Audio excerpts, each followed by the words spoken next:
Our story begins with two pairs of feet stomping hard in an alley, and in this alley, a woman was desperately fleeing from those who were following her for some purpose. The two followers were not joking around despite their mischievous smiles. Cornered, the young woman held onto her bag while waiting for someone to help her, until a voice emerged ordering the wrongdoers to stop, and the two looked back curious. One of them asked who the kid was that was approaching while eating a candy bar, while the other said he had nothing to see there. But the boy was not intimidated and suggested that the two flee if they didn't want to die. The wrongdoers did not take the kid seriously while the young woman looked around, perhaps searching for an escape. The boy then removed the bandage from his neck, and numerous ants began to emerge as if they had been freed from a burrow. One of the attackers shouted for the boy to get out of there when his body was drenched in something hot and red. And when he turned to see what it was, his companion was on the ground, at least half of him. He looked back, trying to understand what had just happened, and his expression changed from malice to shock. A large insect that made noises with its sharp mandibles spoke in a guttural and threatening voice, interrupting my meal again. The man then let out a scream and ran away from the creature that the defenseless woman had just transformed into.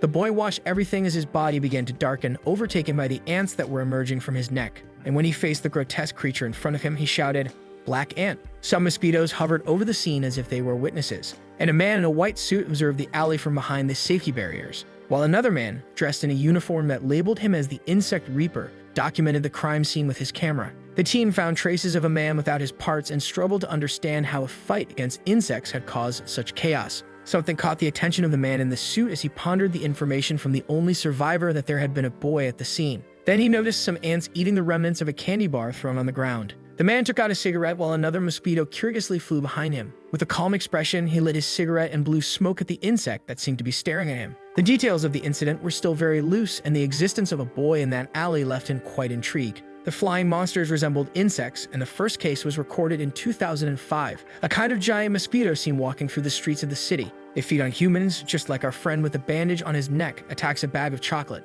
However, the most concerning aspect was that these beings lived among humans, and perhaps that was the worry of the boy looking out the window in his classroom. They were known as insectors. A student read aloud to the others a warning for those who still considered the fact a mere urban legend. And quite impressed, she continued that the insectors existed, and that if anyone suspected someone, they should look for those responsible for the pamphlet, which were none other than the Insect Reapers, and the teacher thanked Ara for the reading in front of the class. The man commented that the police were linking the crime in Maimon the night before to the insectors and therefore asked the students not to stay on the street after school. Upon returning to her seat, Arajo was asked by Sejin Bang if she lived in Maimon, to which the girl confirmed and asked her friend to come back home with her. At another desk, a boy asked if his friend believed in the insectors and received a yes in response, informing that there was one in the classroom, referring to the young man with a bandage on his neck who was devouring a bag of chocolate.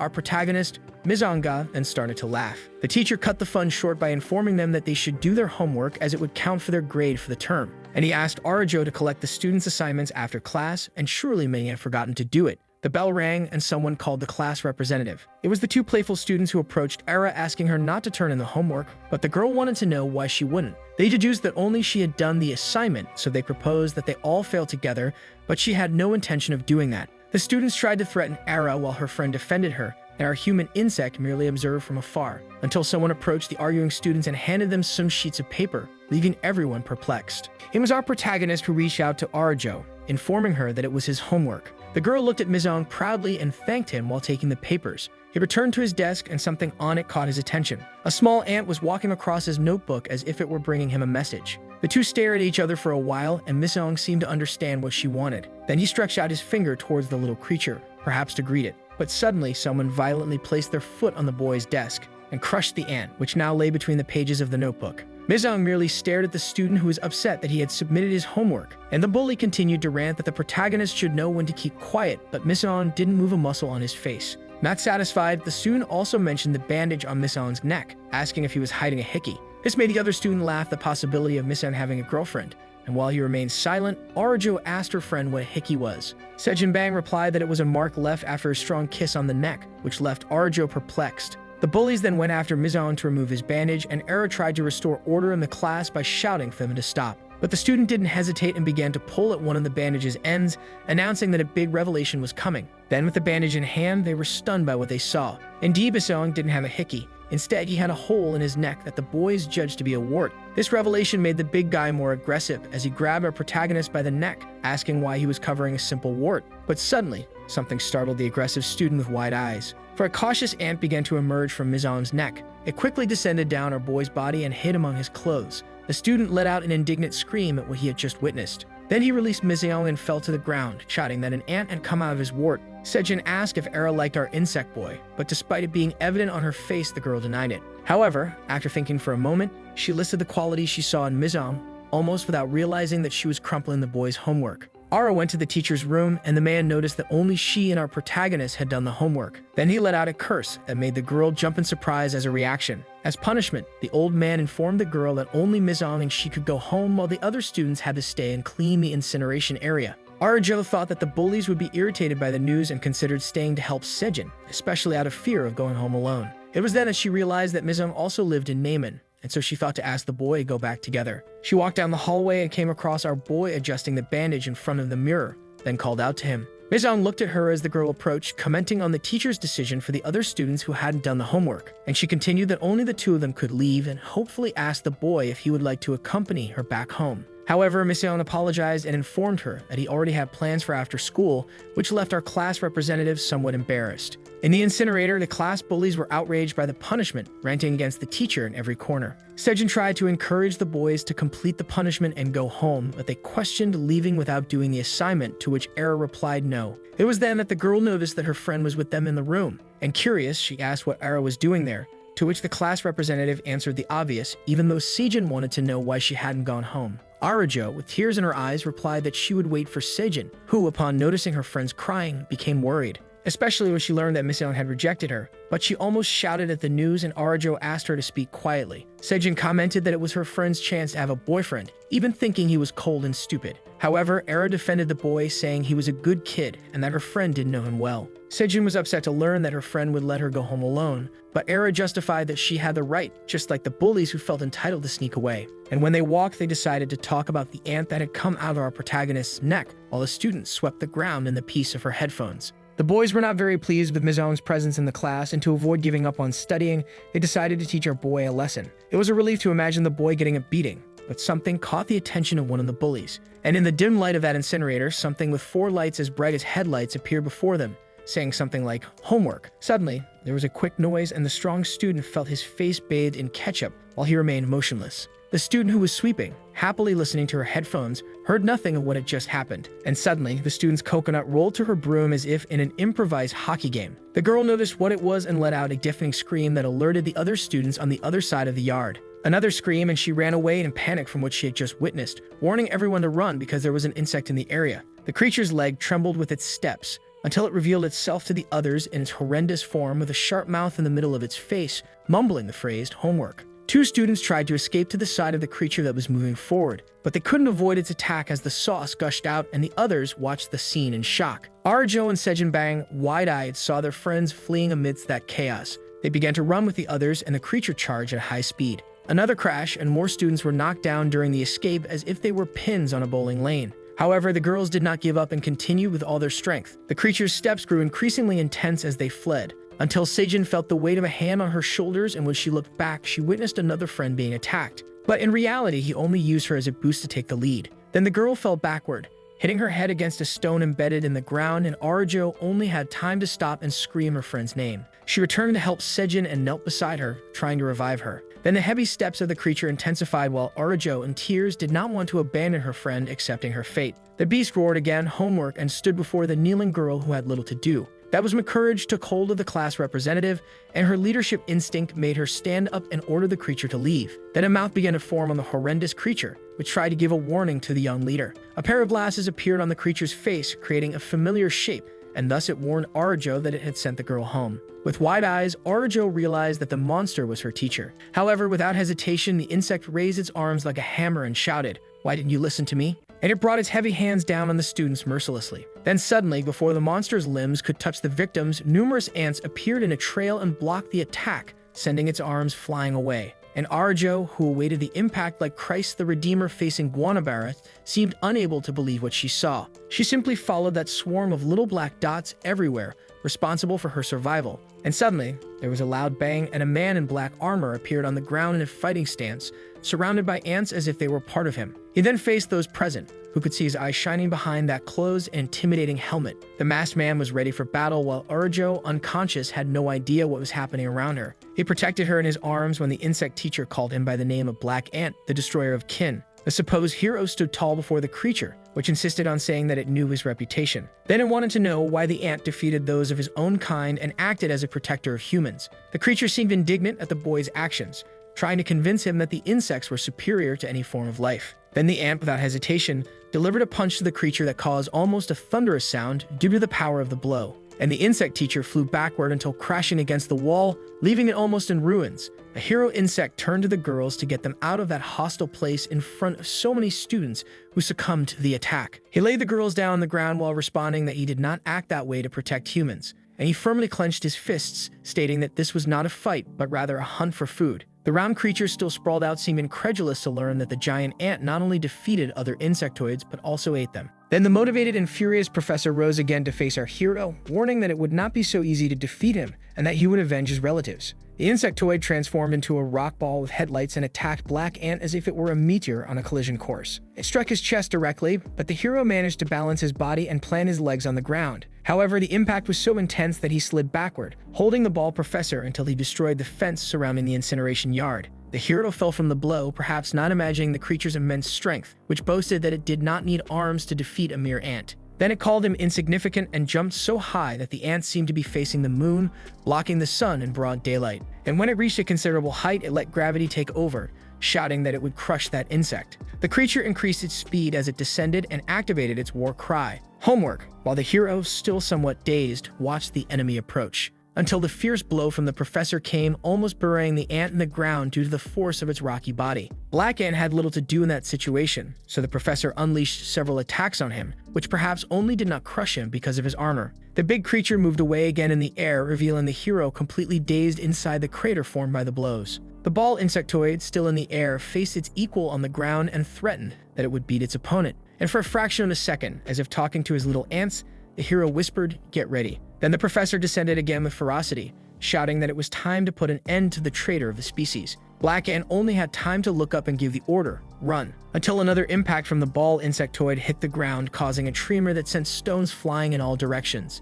As the smoke dissipated at the attack site, it was possible to see the crimson liquid mixing with the sandy terrain. And the professor, noticing the result, showed satisfaction at having subdued his enemy, but something he did not understand occurred before his eyes. Black Ant had not been defeated, and beneath the creature, he had already pierced its rocks with his spear-like appendage. The professor insectoid was injured and wondered as the pain consumed him, how he had not anticipated that counterattack. The ant stood up and focused in front of the disgusting creature, ordered again the phrase, "Run." Then a boy's leg with a high-top sneaker began to emerge from behind the humanoid carcass of that insectoid armor. Quickly, the suit began to disintegrate, giving way to another leg like the first, and his arm emitted black spots that gradually became an immense claw with the ants that had left their legs and clustered around there. The professor, who had no escape left, shouted for the hero to finish it quickly, and Black Ant then fulfilled his wish. There was a thunderous sound, and the mercy blow was delivered as the insectoid was thrown backward. Black Ant, now with his boy legs exposed, propelled himself to meet the opponent before he fell and caught him in midair. Then he let out a shrill scream and hurled the professor, smashing his head against the ground.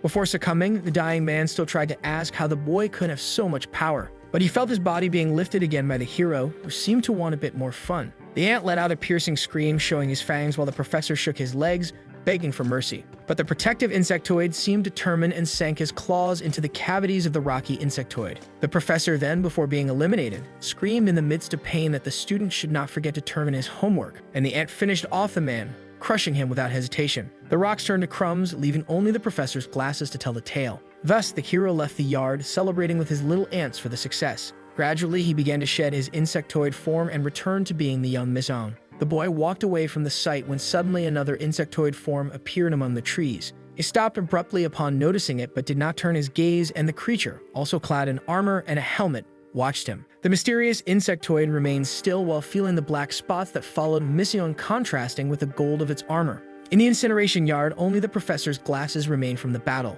and the insect reapers isolated the area to investigate while controlling the curiosity of students and reporters trying to take photos of the incident. Meanwhile, the man in the white suit, alongside a type of warrior carrying an axe on his back, discussed how they hadn't arrived in time for the battle. The axe-wielding man, who also wore a mask, crouched down in front of the yard and judged that from the mess, a fight between insectors had occurred. Turning to the man in the white suit who was smoking his cigarette, he inquired about what reason could have motivated them to fight each other. That's when the smoker remembered that the survivor of the alley attack had told him that a boy saved them from that insector woman, asking them to flee. And so he began to explain that the insectors fought to protect, but was interrupted by one of his agents informing him that one of the attacked students had woken up. He looked on with curiosity when he was informed that, according to the witness, a man in black attire had saved her. As they walked, a student all dirty and dazed was telling the press how he managed to contact the Reapers, feeling like the savior of the nation. Excited, he commented that he had managed to take some photos of the attack and decided to show them to those present. However, upon opening his phone, he realized that the photos were not clear. One of the agents complained about the local cameras not working and considered sending the reporters away as the suited chief and the warrior approached. The man then replied that the press should stay, as it was time for people to believe that the insectors were not just an urban legend. However, the masked warrior deduced that for the public to believe the facts would be like forcing them to swallow the whole story. That's when they noticed Arjo on the phone with her mother, reassuring her that she would return home safely. And the girl, with her imperative manner, put on the oxygen mask, alerting the chief of the Reapers that he should not smoke on school premises. Thus, the man apologized, extinguishing his cigarette, and explained that it was a mosquito repellent. As the day progressed, the man in the white suit, despite being moved by the situation, wanted to know from Era what had happened at the site after all. And completely traumatized, the girl recounted that after the monster teacher attacked the students, a man in black attire appeared. Curious about the witness, both the chief and the warrior wanted to know why the girl believed that the savior in black was indeed a man. Then Arjo replied that she couldn't remember much due to fainting, but everything indicated that he resembled a man and not a monster. The girl leaned against the car, her expression more relieved as she recalled the figure in black, and added that he had protected everyone.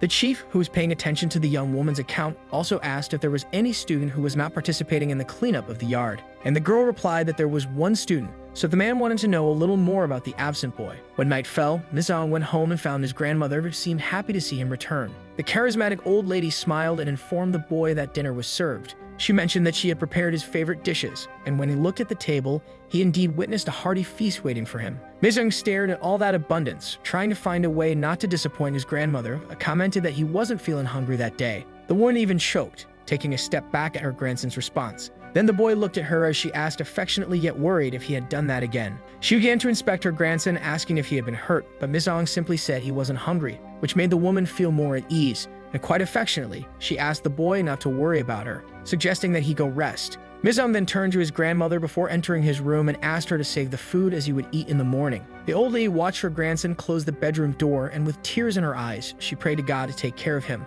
understanding that the boy had a very heavy burden. She judged that the world was very cruel as a trail of ants climbed the wall of the building toward Mizong's room. The newspaper announced the news of the day on television, informing about the tragedy that occurred at the school in Guro, a district of Seoul, where several students were struck down by an insector. On the TV in that dark room, the reporter explained about the teacher, who had become a monster, demystifying the idea that insectors were just a legend. As the ants approached Mizong lying on the bed, an interviewer responded that he never imagined that about the teacher for his simple homework assignment. And the boy, stagnant, let the ants return to their hole in his neck, while on TV people wished for the end of all insectors. Thus, our protagonist began to close his eyes and fell asleep with his co-sisters back to what seemed like an internal anthill. In a suspicious building with connections to child abduction, 3 police officers were investigating, advancing floor by floor. They continued to climb until they heard a noise, and the operation leader signaled with his hand for them to wait. They then leaned against the wall, alert to the sound with weapons in hand. And the anxious leader crept along the wall until he approached a room without a door. Then his expression changed strangely with what he had just witnessed. For inside the room, there were cocoons hanging with children who cried and begged for their mothers. Outside the building, a white jeep waited patiently, and inside the vehicle was the man in a white suit, accompanied by 2 more agents with anxious expressions. The driver, named Ta, commented in a dull manner that he hated waiting and suggested that they execute the rescue mission themselves. However, the passenger named Sam reminded him that the company was under the government and therefore the police had jurisdiction when an insector was found. Until suddenly, the onboard command of the car with the symbol of the insect reapers began to emit a radio frequency. And the message that came with a plea for help put Ta in a good mood in front of a reluctant Sam, even in the presence of the boss. Ted touched his partner's shoulder upon noticing his nervousness, but the man beside him, making a strange noise, explained that it was just his silent way. Then the boss in the white suit, named Pio, ordered the agents to stop joking and told them to follow the call while taking his repellent cigarette out of his pocket. Meanwhile, a blade was cutting something with speed, And in this way, the police were rescuing the children hanging in those disgusting cocoons,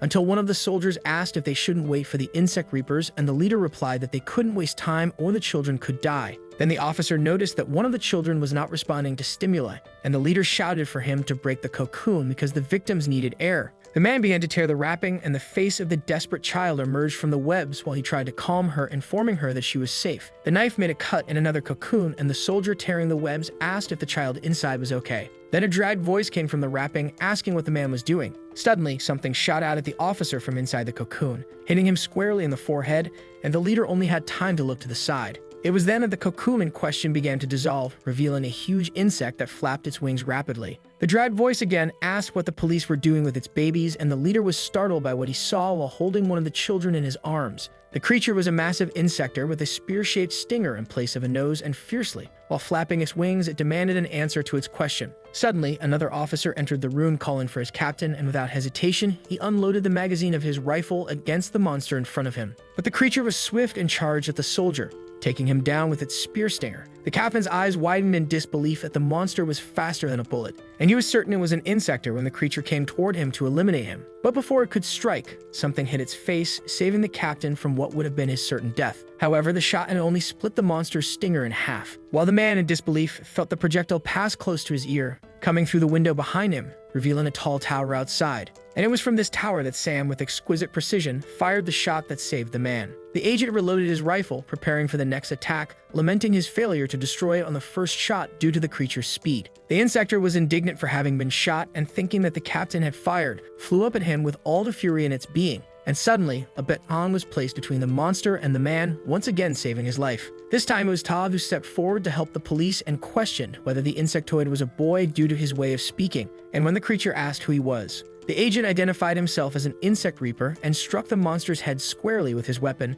just like a bat hitting a baseball. Then the flying creature crashed against the wall, scoring a touchdown. Pio entered the scene with his cigarette in his mouth and asked the captain to take the child and leave as quickly as possible. The insectoid regained its composure and charged furiously, determined not to let the men take its baby so easily. Suddenly, Pio, who had not shown his abilities until now, exhaled a puff that resembled a volcano erupting. With the place filled with smoke, the insectoid began to feel its body reacting like a mosquito hit by insecticide. The calm chief explained to the monster that the smoke had already taken over its nervous system and therefore asked the creature to cooperate and tell what it did with the children. Dazed by the poison, the insectoid ripped off its stinger and replied that it was looking for the black ant and not its larvae. Tad did not seem to like being called a larva, but Pio, in turn, showed more interest in the name the creature mentioned. That was when the creature revealed its trump card and, unwilling to talk, shot dozens of arrows that shot out from its face towards its enemies. Pio, noticing the attack, inhaled his cigarette with all the breath he had and blew forcefully towards the rapidly approaching arrows. Ta also did not fall behind and skillfully blocked the arrows coming in his direction with his baton. The creature used this attack as a distraction, but before it could reach the window, the chief alerted Sam in the tower that the creature was escaping. But only a scream of pain was heard over Pio's radio, and without any shots fired by the man in the tower, he asked what happened. But Sam was injured by the monster's arrows and informed that it was very fast. The agents inside the building were frustrated, and Ta commented that Jin would be disappointed in him, so they decided to leave the location. After the incident with the insectoids, the school was closed for a week, and flowers were placed on the desks in memory of the students who lost their lives during the attack. And while Su Yang received a medal for being the first person to report an insectoid, Arjo saw on social media that the boy did not deserve such pomp, and she thought of Sejin in the hospital, who had been ignoring her since the surgery he had on his head. She was so angry at the boy while scrolling through her feed that she didn't even notice two children playing with insect masks in front of her. Then the boy approached Ara and tried to scare her, but she just stared at him. And suddenly, she punched the kid in the face, correcting him never to do something like that again. Desperate, he ran away, warning that he would tell his mother, but she informed him that she would do that first. Disillusioned, the girl complained on the park bench about having to take care of her younger brother due to the school closure, and that he had no idea what she had faced. Then she heard another scare behind her and turned around impatiently to reprimand Azio, her younger brother with the insect mask. But she did not expect the little boy to be playing with Mizong, who was staring blankly while eating something as always. She called out to the boy, who looked at her while sucking on his popsicle. Thus, the three sat on the park bench, and the siblings thanked our protagonist for the ice cream he gave them. Azia was relishing his popsicle, but Arajo looked curiously at Mizong, who was devouring the popsicles uncontrollably. Then she remembered Pio's question about the only student who was not in the yard for cleanup on the day of the attack, and how he approached her while she was recovering, leaning against the ambulance wanting details about the boy. However, Arajo felt uncomfortable with the conversation with the chief of the Reapers, and so she decided to ask Miseong if anything different had happened to him on the day of the attack, and the boy, who was devouring his popsicle, replied that nothing had happened.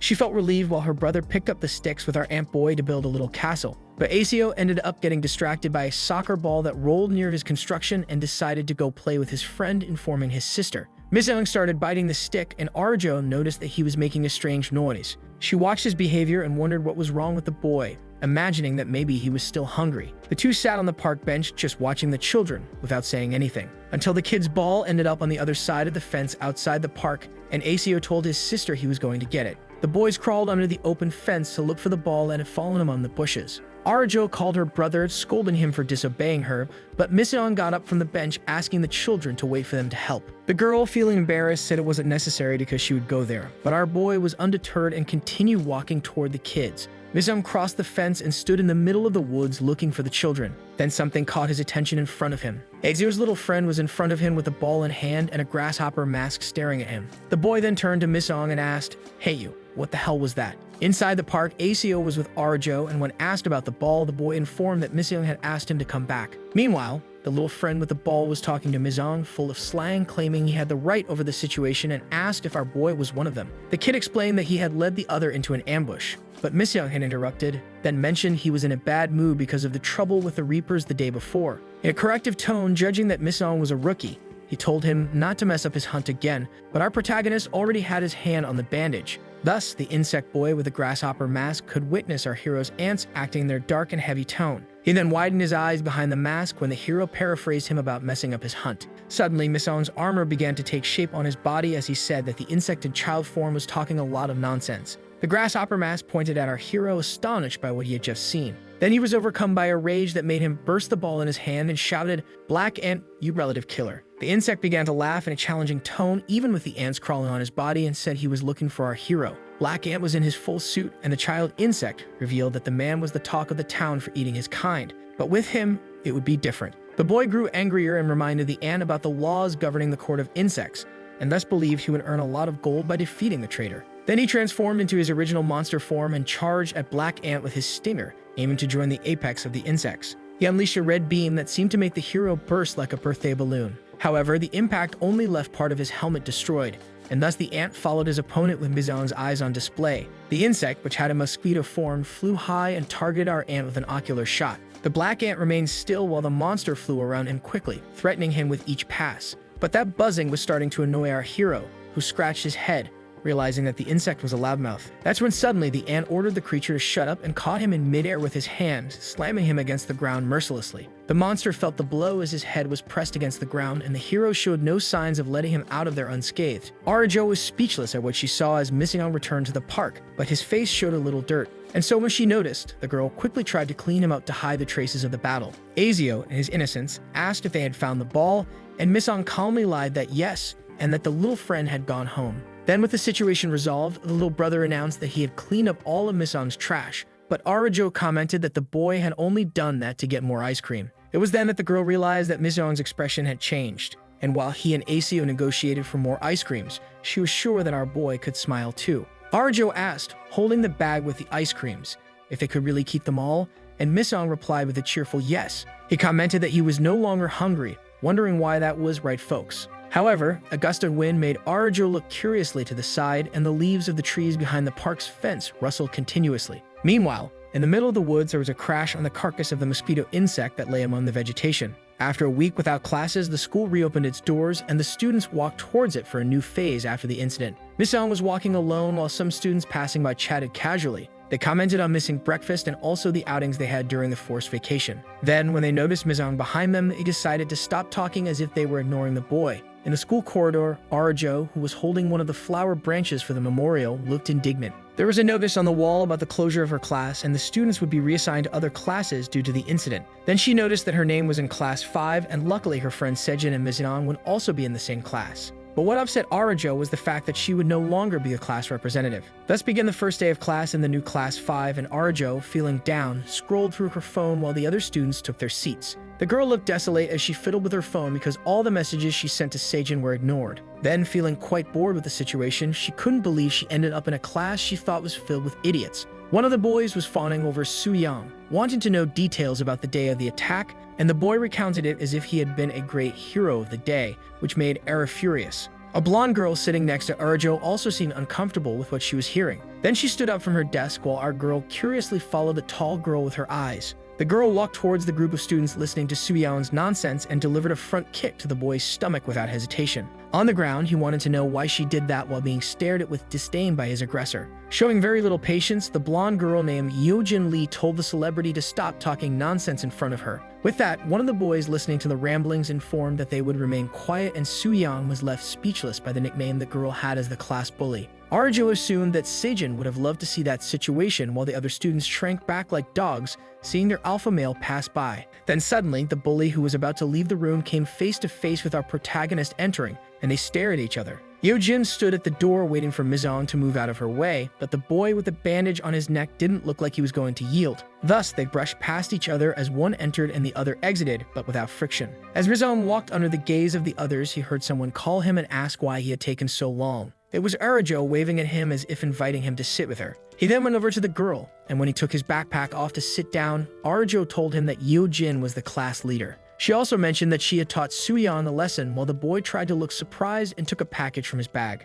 Arjo seemed a bit more excited about the idea of the new class, and Mizong listened to her attentively while opening his cookie package. Then he did what he loved most: eat. During the math class, the teacher pointed to a calculation on the board, warning that material would be on the next test, and our students paid attention to everything the man explained. Until suddenly, Mizong's stomach growled loudly, and Arjo promptly looked in his direction. Noticing the boy's hunger, she invited him to have a snack together later, and Mizong ended up agreeing. The teacher showed another calculation on the board, but this time informed that material would not be on the test. It was then that a buzzing awakened our protagonist's senses, and he could almost identify its form in his mind. And thus he was sure it was an insect that, by the sound, couldn't be very far from there. The bell for recess rang, and Arjo turned to Mizong, calling him to have a snack. However, she realized that the boy was no longer by her side and assumed he must have been very hungry indeed. Mizong, almost parkouring, jumped over the school wall and ran as fast as he could for his hunt. Meanwhile, Tao wondered where the mosquito insect from the building could be, and Chief Pio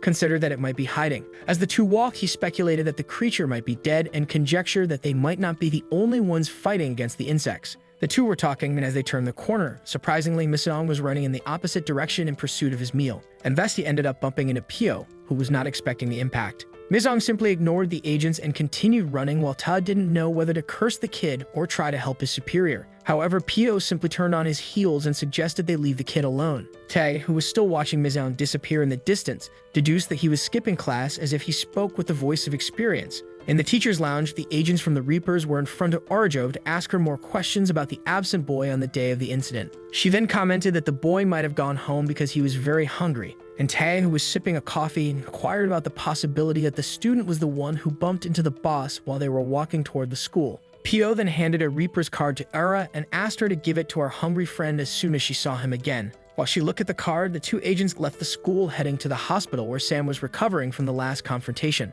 Arjo read the card, intrigued to realize that the man in the white suit was the leader of the exterminator squad of insectors. In a place that looked like an abandoned factory, there was an insector in the shape of a dragonfly ready to attack. He was attentively watching the darkness of the factory, following the noise that was coming in his direction, until an insect leg appeared against the light. And suddenly, from the shadows emerged the black ant, completing his transformation process. The monster saw our hero while gliding with his wings, calculating his movements. He landed with a dull thud and showed his sharp claws that emitted a golden light. The black ant was not intimidated, continuing his steps, and the creature cracked its neck like a boxer preparing for the first round. Our hero wasted no time and charged at the gnarled creature with speed, but his strike was blocked by the monster's golden claw. It then turned and counterattacked, delivering a double punch with its lower legs to our ant's chest. The hero slid back with his guard open, and the insector saw there an opportunity to charge with everything. But this time, it was the black ant who blocked the strike with his left fist. The human dragonfly slid back and began to crack his bones as if he were enjoying the clash. And the black ant noticed that his opponent had something strange in his movements.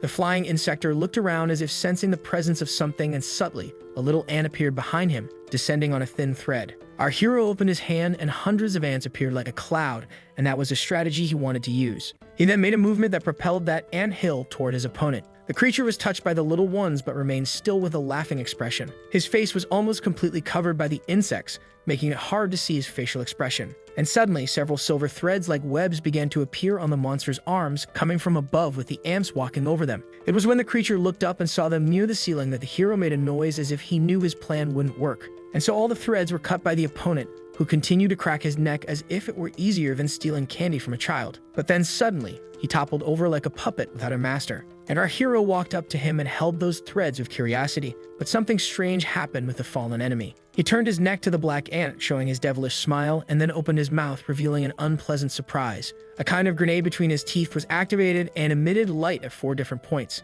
Our protagonist only had time to notice the flash in front of his face, followed by a massive explosion. And amidst that blast, 2 insectors approached the location through the thick smoke. The black ant was down with various parts of his suit destroyed when he heard a satisfied voice regarding the incident. And when our hero looked into the smoke, someone called him a relative killer. Then the 2 insectors revealed themselves, and one of them, wearing golden armor, placed his feet on the hero and commented ironically on his disadvantaged position. The insector in golden armor felt confident while subjugating the ant, who remained unresponsive, and asked if he had dealt with the flyer. But our hero said nothing, trying to regain his strength. Meanwhile, the second monster, which looked more like an android, approached and said that all the chaos created by our protagonist was being an inconvenience for them. And with his bazooka-shaped arm, he reinforced that he was having to deal with complaints from customers looking for fresh meat. Then he pointed the gun at Formiga and declared that he should pay for what he did, but the other Instatora made a face that showed she disagreed with the judgment. And before the robot monster could fire its shot, it lunged forward to deliver a powerful kick to our hero's face,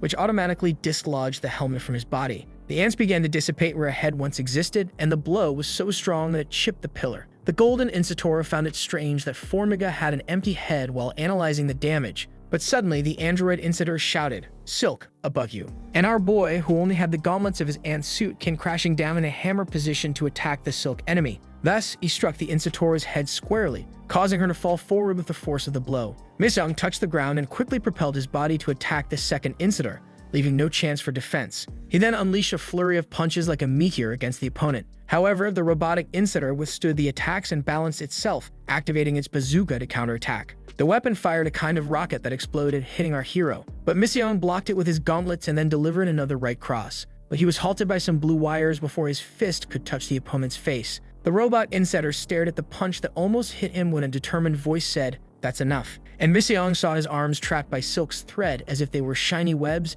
and the Instatora commented that despite being intelligent, the boy had acted recklessly. She was sure of her victory and thus threatened Formiga with fury that he would wish he had never become human. That's when she began to spin like a spool, rewinding its thread, and Mission needed to find a way to free himself from those webs. But the boy looked back, and upon realizing he couldn't move, the Instatora advanced toward him and delivered a spinning kick to his face. Mizung still tried to defend himself, but the blow was so strong that his expression of pain was clear and he fell once again. Our boy knelt down and suddenly felt the heat of the bazooka kiss his face, powerless to move. The robotic Insitor activated the shot against Mizung, who was practically defeated. He widened his eyes because he knew he only had 1,000th of a second to act before the weapon was fired. And suddenly he shouted almost in despair, "Run!" That's when his suit, which was outside his body, began to disintegrate in response to his call. The bazooka was loaded and hot like the mouth of a dragon as the ants forming Misong's suit rushed toward the boy swiftly. The robotic Insitor aimed its weapon at our hero and, understanding that the hunt was over, released the shot that produced a massive explosion. The shot caused enormous damage to the factory, leaving a pillar completely destroyed and consumed by fire.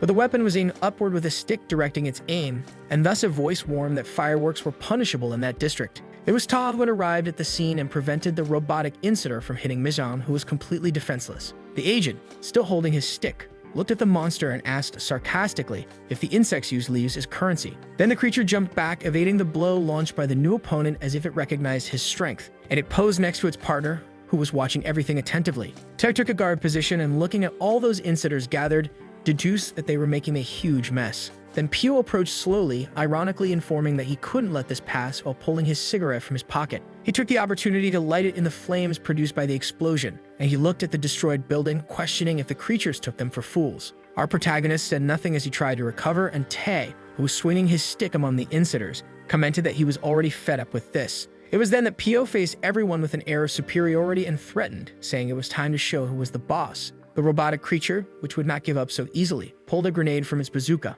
and the Reaper ages widened their eyes when they realized it was a bomb. Then the monster threw the device to the ground, producing an immense cloud of smoke. and thus the insetters left the area flying as they understood that they were at a disadvantage. Ta shouted that their fleeing in such a manner was a tremendous injustice, and so the boss wanted to know if the company could provide them with a helicopter. Frustrated, the stick-wielding agent asked what they would do with our boy, and Pio knew he had many questions for the Black Ant. Suddenly, the agents noticed that our hero had also left the scene, and Ta commented on how Jin would get angry when he found out they had lost another insect. As the sauce dripped, our hero leaned against the wall, trying to recover from the beating he had taken. Walking through the dark alley, he left a trail of his defeat on the ground. Finally, Miss Young managed to get home, and to ease the pain, only a plate full of food prepared by Grandma would do. The elderly woman commented that the boy hadn't even bothered to take a shower before eating, but seeing her grandson covered in bruises nearly made her collapse. She then asked while crying if the boy hadn't managed to eat that day, and it seemed the old woman knew that our protagonist liked insects. That's when Miss Dong, with his mouth full, informed her that he hadn't eaten anything and therefore needed to replenish his energy.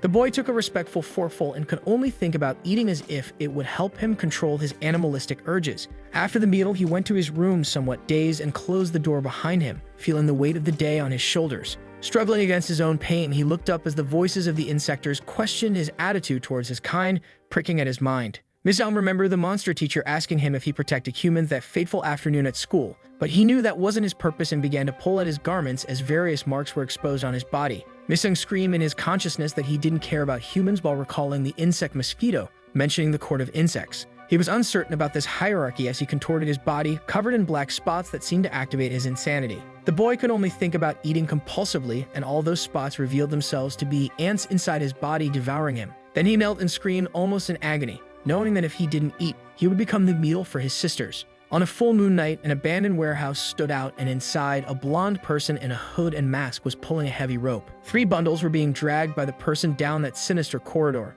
Then they were placed inside a refrigerator as if they were slaughtered meats. The person lined up the bodies one by one inside that cooler, when suddenly, they widened their blue eyes upon hearing one of the supposed corpses in their arms asking for help. But despite the initial shock, a masked person didn't hesitate and threw the bundle in with the others, preparing to close the door. They felt impressed while listening to the man's plea from inside the bag and paused for a few seconds with their youthful face, but soon came the sound of the door closing. Following that, someone was banging on the table furiously because they needed Black Ant dead to gain the attention of the court of insectors. It was a man in his 60s who appeared indignant that the insect reapers had disrupted his plans, and so he determined that he should increase the shipment of humans in his stock, which made the masked person seem somewhat incredulous. Then she revealed herself as Yu Jin, the tough girl from Miss Young's school, and made a point to comment that she was only doing that job because she had no choice. The old man then glared at her for a few seconds, reluctantly. Supported by his robotic leg, he noticed something familiar. He ran his fingers over the girl's blouse, which promptly alerted her not to let the old man touch her. But the man realized that her uniform was the same as Miss Young's, and so they both stared at each other. The old man, who had a grim expression behind his half-machine face,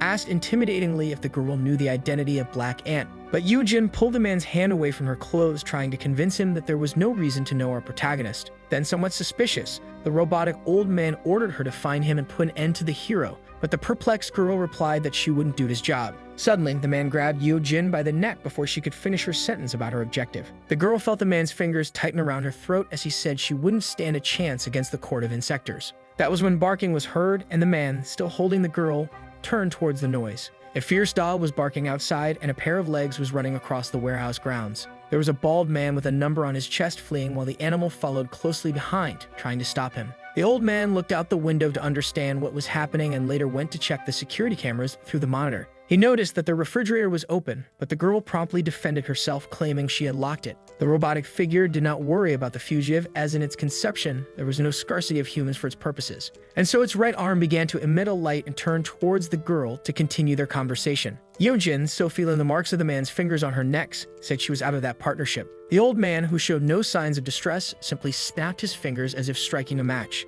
Outside, the dog held onto the fugitive's leg, who screamed in pain, but it was something worse than the animal's teeth. He felt his body gradually heating up. A mark shone at the height of the fugitive's chest. AB-99, who in agony only wished for it to stop. Then came a flash, followed by an explosion witnessed by the 2 insectors in human form who remained staring at each other through the window. It was then that the old man threateningly reminded the girl how he dealt with those who stood in his way. Yojin's eyes widened as she felt her body also heating up with the mark glowing on her chest. And she noticed in the man's devilish gaze that he was not joking when he ordered her to take care of the Black Ant. After this commotion, we see several students staring in a long line in the school cafeteria. and a starving student had his request denied by the lunch lady when he asked for more sausages while assembling his plate. Meanwhile, Subion curiously watched our protagonist devour various dishes in the cafeteria next to Arajo. The students were perplexed by the speed and quantity of food that Misong was consuming, and Arajo, who had never seen him eat like that, judged that the boy's hunger was that of 10 beggars. However, Misong was not concerned with the stares of others, as he knew this was a matter of survival, and Arajo noticed that something was not right with him.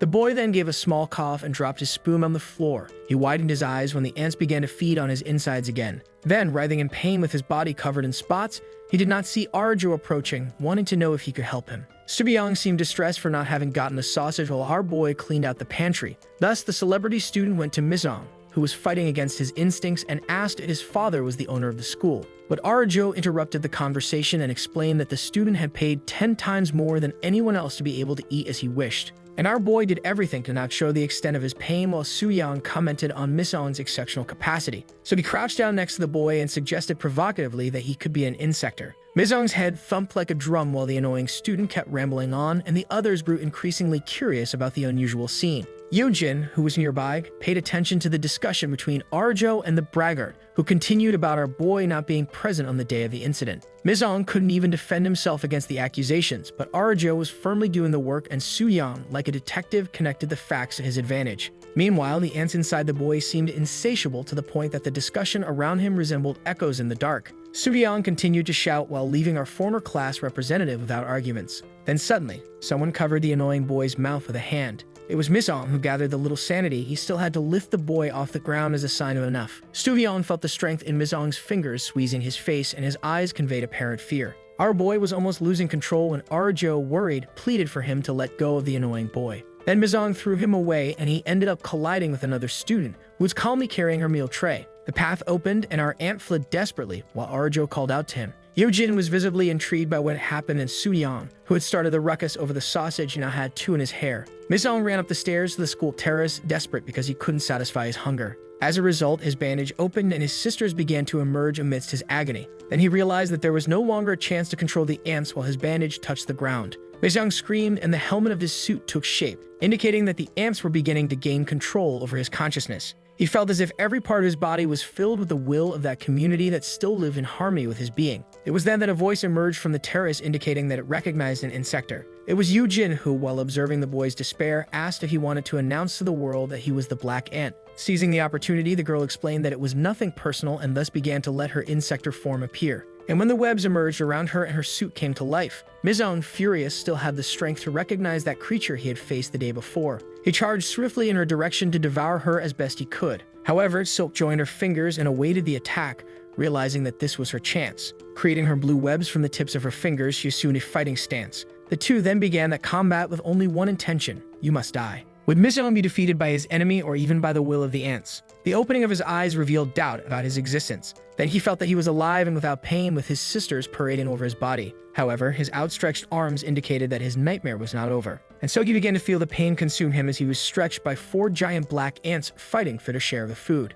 With his body suspended by the insects, he begged them to let him go, wanting to know how much more of him they needed. It was then that he noticed one approaching his head with sharp mandibles, certain that this would be his end. He felt the cold, sharp fangs of the creature touch the flesh of his neck, while the collective voice of that colony responded that it was not enough. Suddenly, a larger red ant appeared and attacked the one that was on the boy's head, who remained motionless and powerless. Misong could only hear the crunching of the intense battle that raged around him. Then, on his knees as if he were a cell in his own bloodstream, he witnessed that within him now lived a more powerful creature. The boy opened his eyes and took a moment to determine whether he was dreaming or not. Then he sat up in bed in silence as he composed himself from the last few hours. And so he brought his hand to his neck, realizing that the pain had left him. Dressed, Misinong went to the living room of his apartment, trying to remember what had happened on the school terrace. But noticing that the ants were calm, he judged that he had managed to defeat his last opponent. While trying to remember the name of the insector, he saw his grandmother on the couch commenting that she would make something for him to eat, but the boy was not hungry. The old lady asked if he had managed to catch any insects the day before, but Mizong, who did not remember,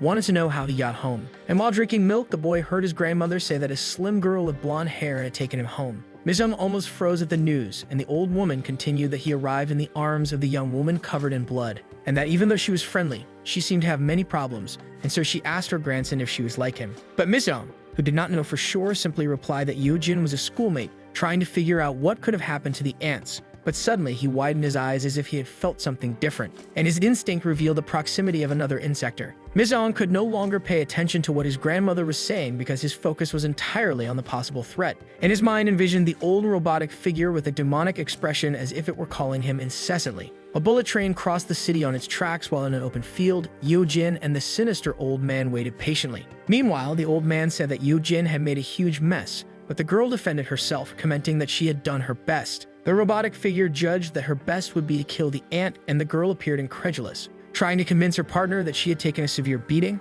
she furiously proposed that he take care of the job himself. The girl then revealed that the enemy was a monster, and the old man looked at her intently behind his Machiavellian eyes that shone in the darkness of that night. However, he calmly informed her that the black ant was on the premises, and Yojin looked back searching for him. The girl felt anxious through her scars after the last clash, and as the train continued its course along the city tracks, the insector's silhouette of our hero camouflaged itself in the shadows. The ant stepped forward in the half-light, and the silver reflection of the moon revealed his complete suit. And so the duo of insectors in their human form were certain of the enemy's position, who was not there to hide. They began to transform, and the old man ordered the girl not to disappoint him this time, but she simply told him to shut up. She charged our hero, asking her partner to focus on defeating the enemy. Black Ant also rushed swiftly at Silk in her golden armor, which soon positioned itself to deliver a kick to her opponent. The hero blocked the insect's kick with his left arm and prepared his move, shouting to his ants, "Run!" Then, concentrating the ants in his fist, he delivered a powerful punch that hit Yujin in the stomach,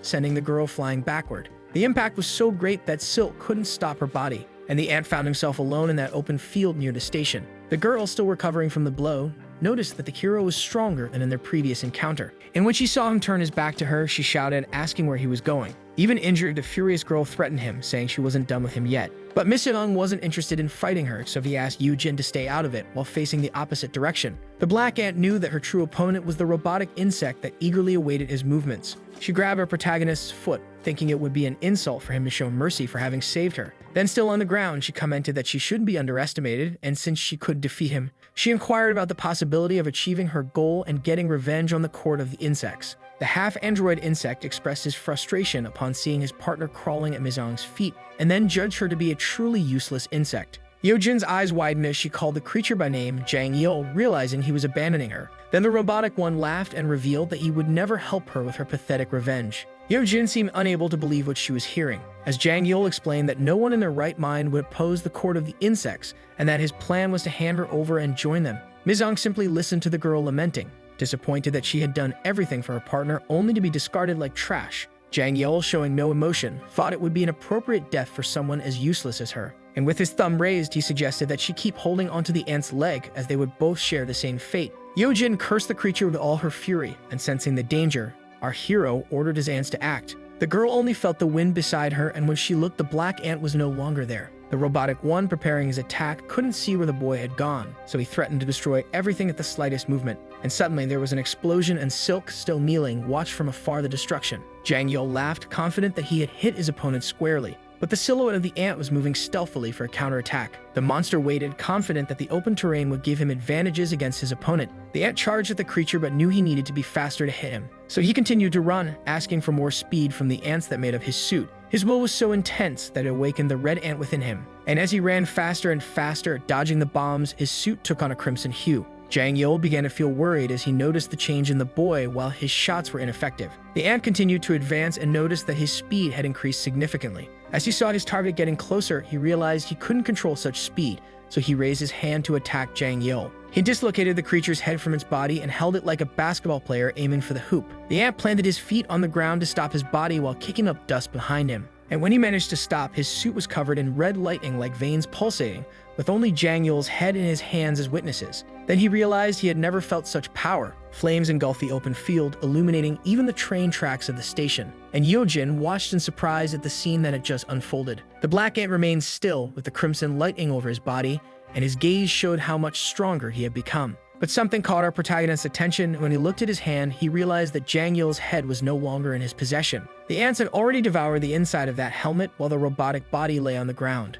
Mizong's suit began to shed from him as he walked, and he wished that his sisters enjoyed the meal. And so they did, while Yojin watched everything, paralyzed with wide eyes. Mizong stood before the insector and faced her without showing any affection. But something changed within her when she noticed that her ants desired her. and the frightened girl felt the dark spots beginning to take over her face, so she closed her eyes, merely waiting for her end. But the boy took his insects with him, sparing his opponent's life. The girl shouted for him to wait because she wanted to talk to the hero. Then she stood up and wanted to know what the boy's plans were and why he had spared her life. Miseong paused, and Yoo-jin assumed that the boy had something against the Insector Court, and thus offered to help him. It was then that our boy, still intrigued, asked what had happened the day before when he lost control of the ants. Yoo-jin was stunned that Miseong did not remember anything. So she told him that she had been lying on the ground, injured from the first clash between the two, and Miseong seemed to be transforming into a beast never seen in the world of insectors. It was when his thirsty helmet wanted to attack her, but he shouted for the ants to stop. Yoo-jin continued that she saw the boy struggle against his animosity to avoid hitting her, while his visible heart raced rapidly. Then she realized that the boy would not have the strength to defeat that hungry monster, and upon noticing that he would faint, she jumped at Miseong and shot her webs, binding him in an attempt to restrain his compulsion. She revealed that she felt confused for trying to save him because the monster that dominated him seemed to have a will of its own. Then a red ant appeared in her heart, and the presence of the insect burned the boy's muscle, causing him to scream in fury. The girl revealed that suddenly that demonic monster began to dissolve, and Miseong fell to his knees while she stared at him in astonishment. She said she was amazed by the creature, but Miseong had no strength to respond. It was then that the girl faced the dilemma of whether to kill him or save him, but she mentioned that something bubbled in her mind, and she realized that perhaps the black ant could be the one to bring down the Insector Court. Miseong looked at the girl and wanted to know why she thought he would help her. Yoo-jin then warned that our protagonist would be on the Insector Court's wanted list, and she explained that the death of Jang-el would result in the fall of the human stock, and that is why the insectors would come after the one responsible for this disturbance in the system. The girl was very sincere in informing that soon the monsters would be after our hero, but not just him, but all those he loved. Very emphatically, the girl suggested that together they could make a difference in combating these disgusting creatures that dominated the dark side of the world.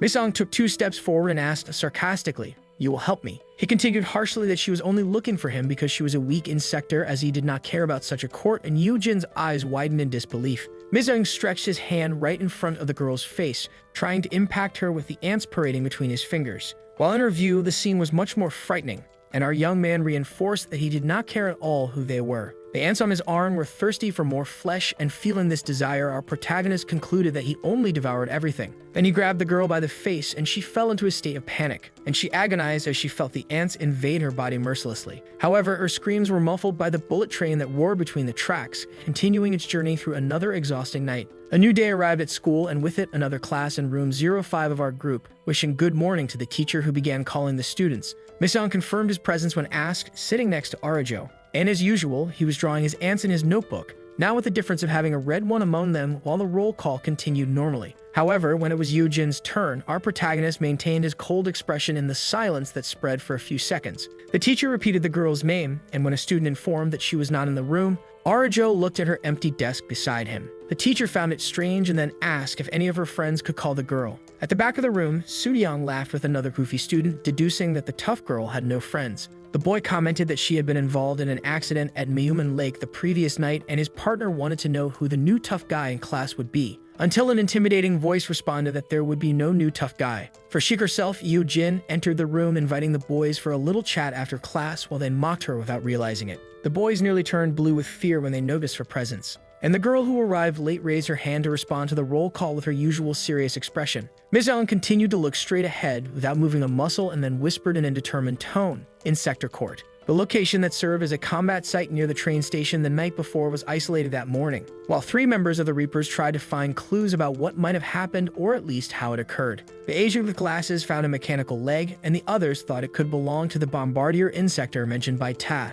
One of the agents was inspecting the area, somewhat complaining about the job, until he found a transparent package on the ground with something suspicious inside. Meanwhile, a brute appeared wanting to cross the cordon, but the agents tried to stop him. The glasses-wearing employee who found the suspicious package looked curiously in the man's direction, and at that tense moment, the other agent, who had a sword on his back and was smoking a cigarette, placed his hand on the man's shoulder to restrain him. The big guy, without a word, slapped the agent's arm, causing his cigarette to fly far away along with his hand, as if they were friends going on vacation. Then the agent let out a nostalgic scream, but it was for the cigarette. Thus, everyone realized it was an insector and prepared for combat, judging the creature's attitude to be very presumptuous for facing them alone. But the big guy, who had not yet revealed his monstrous form, smirked ironically. The agents began to call for reinforcements. due to the presence of the insector that invaded the isolated area while its body released a frightening aura. The glasses-wearing employee crossed his arms to defend himself with his weapons, but his expression was one of fear. And the brute showed his fangs as if he were a crazed beast and attacked mercilessly. The insector then picked up the phone and called someone named Bad B,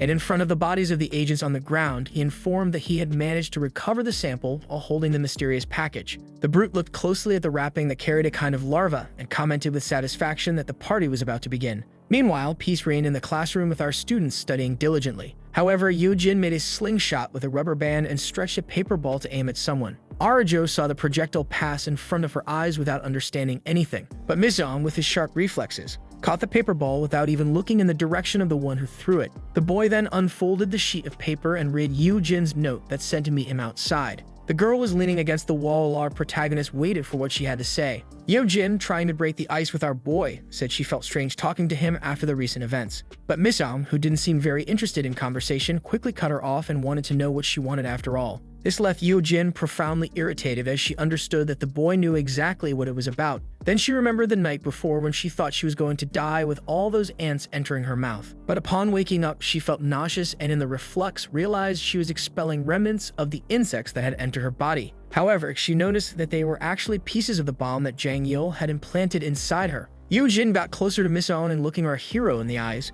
commented that letting her live could only mean he accepted their partnership. Then the boy straightened up and made it clear that the insector was nothing more than food to him, thus threatening to devour her whenever he wanted. Mizong quickly removed his bandage to show he was not joking, and Yoo-jin almost hysterically begged him to hold the ball. And she tried to convince him that she could be of great help against the insector courts since they would be after the boy. Yoo-jin emphasized that the only goal of the court was to eliminate humanity and rise to the top of the food chain, sweeping away anyone who opposed their path. But Mizong, uninterested in the girl's arguments, placed his hand over her face to stop her. Yoo-jin flinched at the trigger in the boy's movement while Arajo watched everything from the window like those gossiping aunts. And upon observing the two in the middle of the discussion, Arajo felt a twinge of jealousy. Then she stepped away from the window, crossing her arms, and wondered when the two had become so close. Arajo found herself curious about the conversation of two other students who were commenting on some superhero suit they were seeing on their cell phone. And indeed, it was a very imposing armor of one who presented himself as an anti-insector alongside a scientist in the publication in question.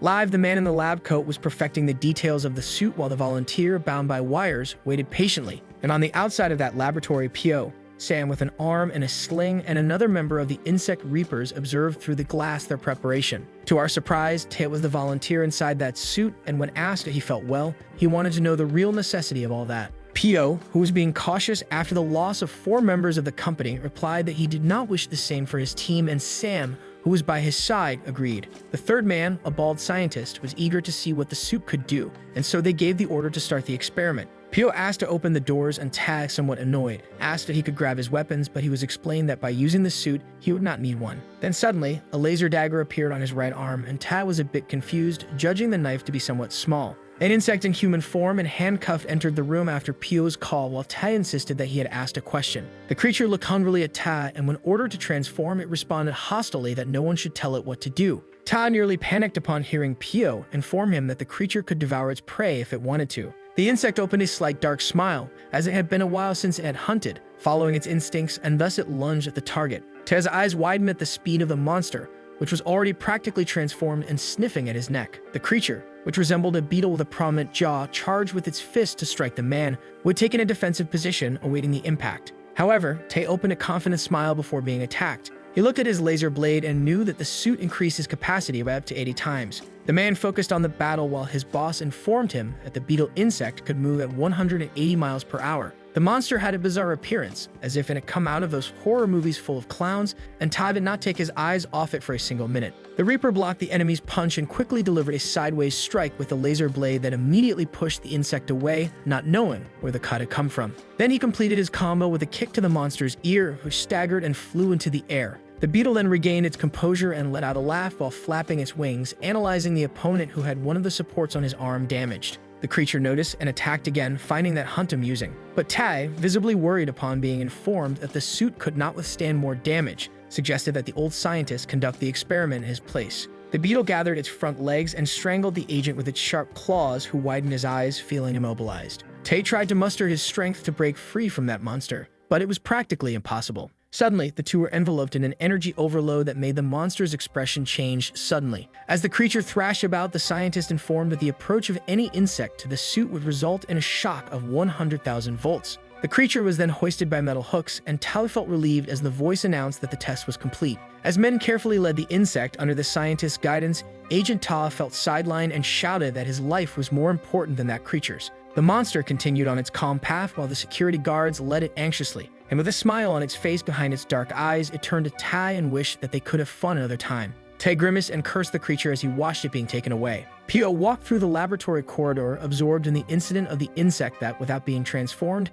had taken out 3 agents and pondered whether the suit was the solution. The man, who had a pen in his mouth instead of his usual repellent cigarette, deduced that the last attack could not have been mere coincidence, and thinking that he should investigate the facts, he went to the library. Pio began taking notes on a clipboard while analyzing various books. Setting aside worldly concerns, he immersed himself in each article, every detail to explore as much knowledge as he could obtain. And even after a good amount of study, he stretched and concluded that he had not found anything important in that pile of notes. Pio felt fatigued and frustrated by the hours he had wasted in that library until something caught his attention. A book hidden on the shelf appeared as a relief to his academic pursuit. He picked up the book and, curious, wanted to know what those pages could reveal to him. With a copy covered in bookmarks in hand, a head of the Reapers was intrigued by the title of the work, which read Ant Castle Project. At school, Yujin begged for her life, and Miss Ong became curious when she revealed that she had another target besides the insect court. The girl, without facing our protagonist, commented on a guy behind her quest and that she wanted to kill him with all her strength. Pio was wide-eyed over the book that had torn pages and photos of people, including a sketch of a black outfit alongside a suspicious number, 002. Next to the image of an unknown face was a name that piqued the curiosity of the chief of the Reaper agents, Kojima. Exasperated by Yujin's revelation, Misaon cornered the girl against the wall, ordering her to repeat what she had just said. In his expression, his eyes pulsed with an energy never seen before in the boy who insisted on confirmation. Yojin, now showing no fear or apprehension in front of the hero, told him that this was the name of the leader of the insect court, and Miseong felt the weight of this creature's shadow over him when he was certain it was Kojima. Miseong's eyes were fixed on something that groaned while ants paraded across its face. A woman lying in suffering looked at him as if pleading for the boy to flee as quickly as possible. She stretched her hands amidst the rubble and the fire that surrounded her, while a black silhouette with horns watched everything mercilessly. The woman grabbed Miseong's face, and her weeping indicated the complicity they shared in their gaze. The last thing she heard from the boy was, "Mommy." After this memory, we return to our protagonist walking with a lollipop in his mouth towards the school alongside other students, until he heard someone call him by the nickname Ant, and surprised, he looked back. It was Yujin, who with familiarity grabbed him by the neck, inviting him to go out, but our boy didn't seem the least bit excited about the idea. The girl insisted, asking if Miss Ong was going to hunt, and even joked about where his prey was. For some reason, this time he didn't act threateningly. Yojin feigned a certain indignation, commenting that she was willing to buy a piece of meat for the boy to celebrate their partnership. But Miss Ong, with a repressive expression, wanted to know if the girl was thinking of feeding on humans. Yojin automatically shook her arms negatively and sincerely informed him that she didn't do that kind of thing. She explained that her insect form was that of a silkworm, and therefore had no desire for human flesh, insisting on taking our boy for a snack. But when she looked to the side, Miss Ong was no longer there. Claiming he was in a hurry, the boy simply walked away, leaving her talking to herself. Later, at a restaurant named Dream of Meats, 2 pieces of steak sizzled succulent on the grill. Miss Ong was impatient, wanting his steak right away, but Yujin, skilled in the art of that restaurant, warned him that the feast was still raw. One of the employees commented to the boss about the amount of meat that our duo was eating, but the experienced boss warned that he shouldn't disrespect the customers. Yujin was shouting that the food was raw. The boss told his employee that in this self-service, people put more on their plates than they could eat. Miseong anxiously bit the chopsticks, and the employee wanted to know what was done with the customers' leftovers, so the calm boss informed him that there was a fine for waste. The boss was confident that the duo wouldn't eat everything, and his expression was that of someone who had their fine guarantee, while the employee said, "We're screwed." Miseong and Yujin then began to eat, and the young employee seemed to already know what was coming, even in the face of the boss's serenity. Our protagonist quickly grabbed 2 big steaks at once and stuffed them into his mouth without restraint, while the girl, who was skinny, stuffed herself with rolls of meat and vegetables. The boss couldn't believe what he was seeing, and his lips seemed petrified. In the middle of the meal, Yujin asked Miseong, who was slurping noodles, what he really knew about Kojima. Then in his mind, the image of his defenseless mother against that sinister creature came to him. But the boy looked to the side and lied that he didn't know anything about the so-called leader of the insect court. Yeojin didn't believe him and assumed that the monster had killed his family, so she decided to tell him about the damage the insect had done to her life. Kajima reaped the lives of the girl's parents, who still vividly remembered what he said before leaving and sparing her life. Yeojin recounted that the monster darkly warned her that he didn't kill his equals and threateningly advised her to stop being weak and evolve. Then the girl was outraged by the way Miseong devoured the banquet meats and wanted to know if he was even listening to her outburst. Those who were also outraged were the guys at the restaurant when they realized that the ant boy was eating for two and the silkworm girl seemed more like the gluttonous one. The restaurant owner was sweating cold as if each drop sliding down his face was a coin falling straight out of his pocket. He finally gave in and agreed with his employee with a simple, "We're doomed." Miseong and Yeojin left the restaurant almost being kicked out, and believe it or not, the girl still had her mouth full, making either an airplane or a balance scale. Our boy thought the way they were asked to leave was unnecessary, but Yeojin didn't bother much and decided they should get something to drink. At the snack bar, the girl ordered a combo of juices and a milkshake from the attendant. Then she turned to Miseong to know what he wanted, and the boy, standing apart among the people moving on the sidewalk, made an order that seemed to be for three. That was when suddenly his insect sense detected the presence of danger. Miseong grew alert, and every conversation from those passing by sounded as if whispered directly into his ears.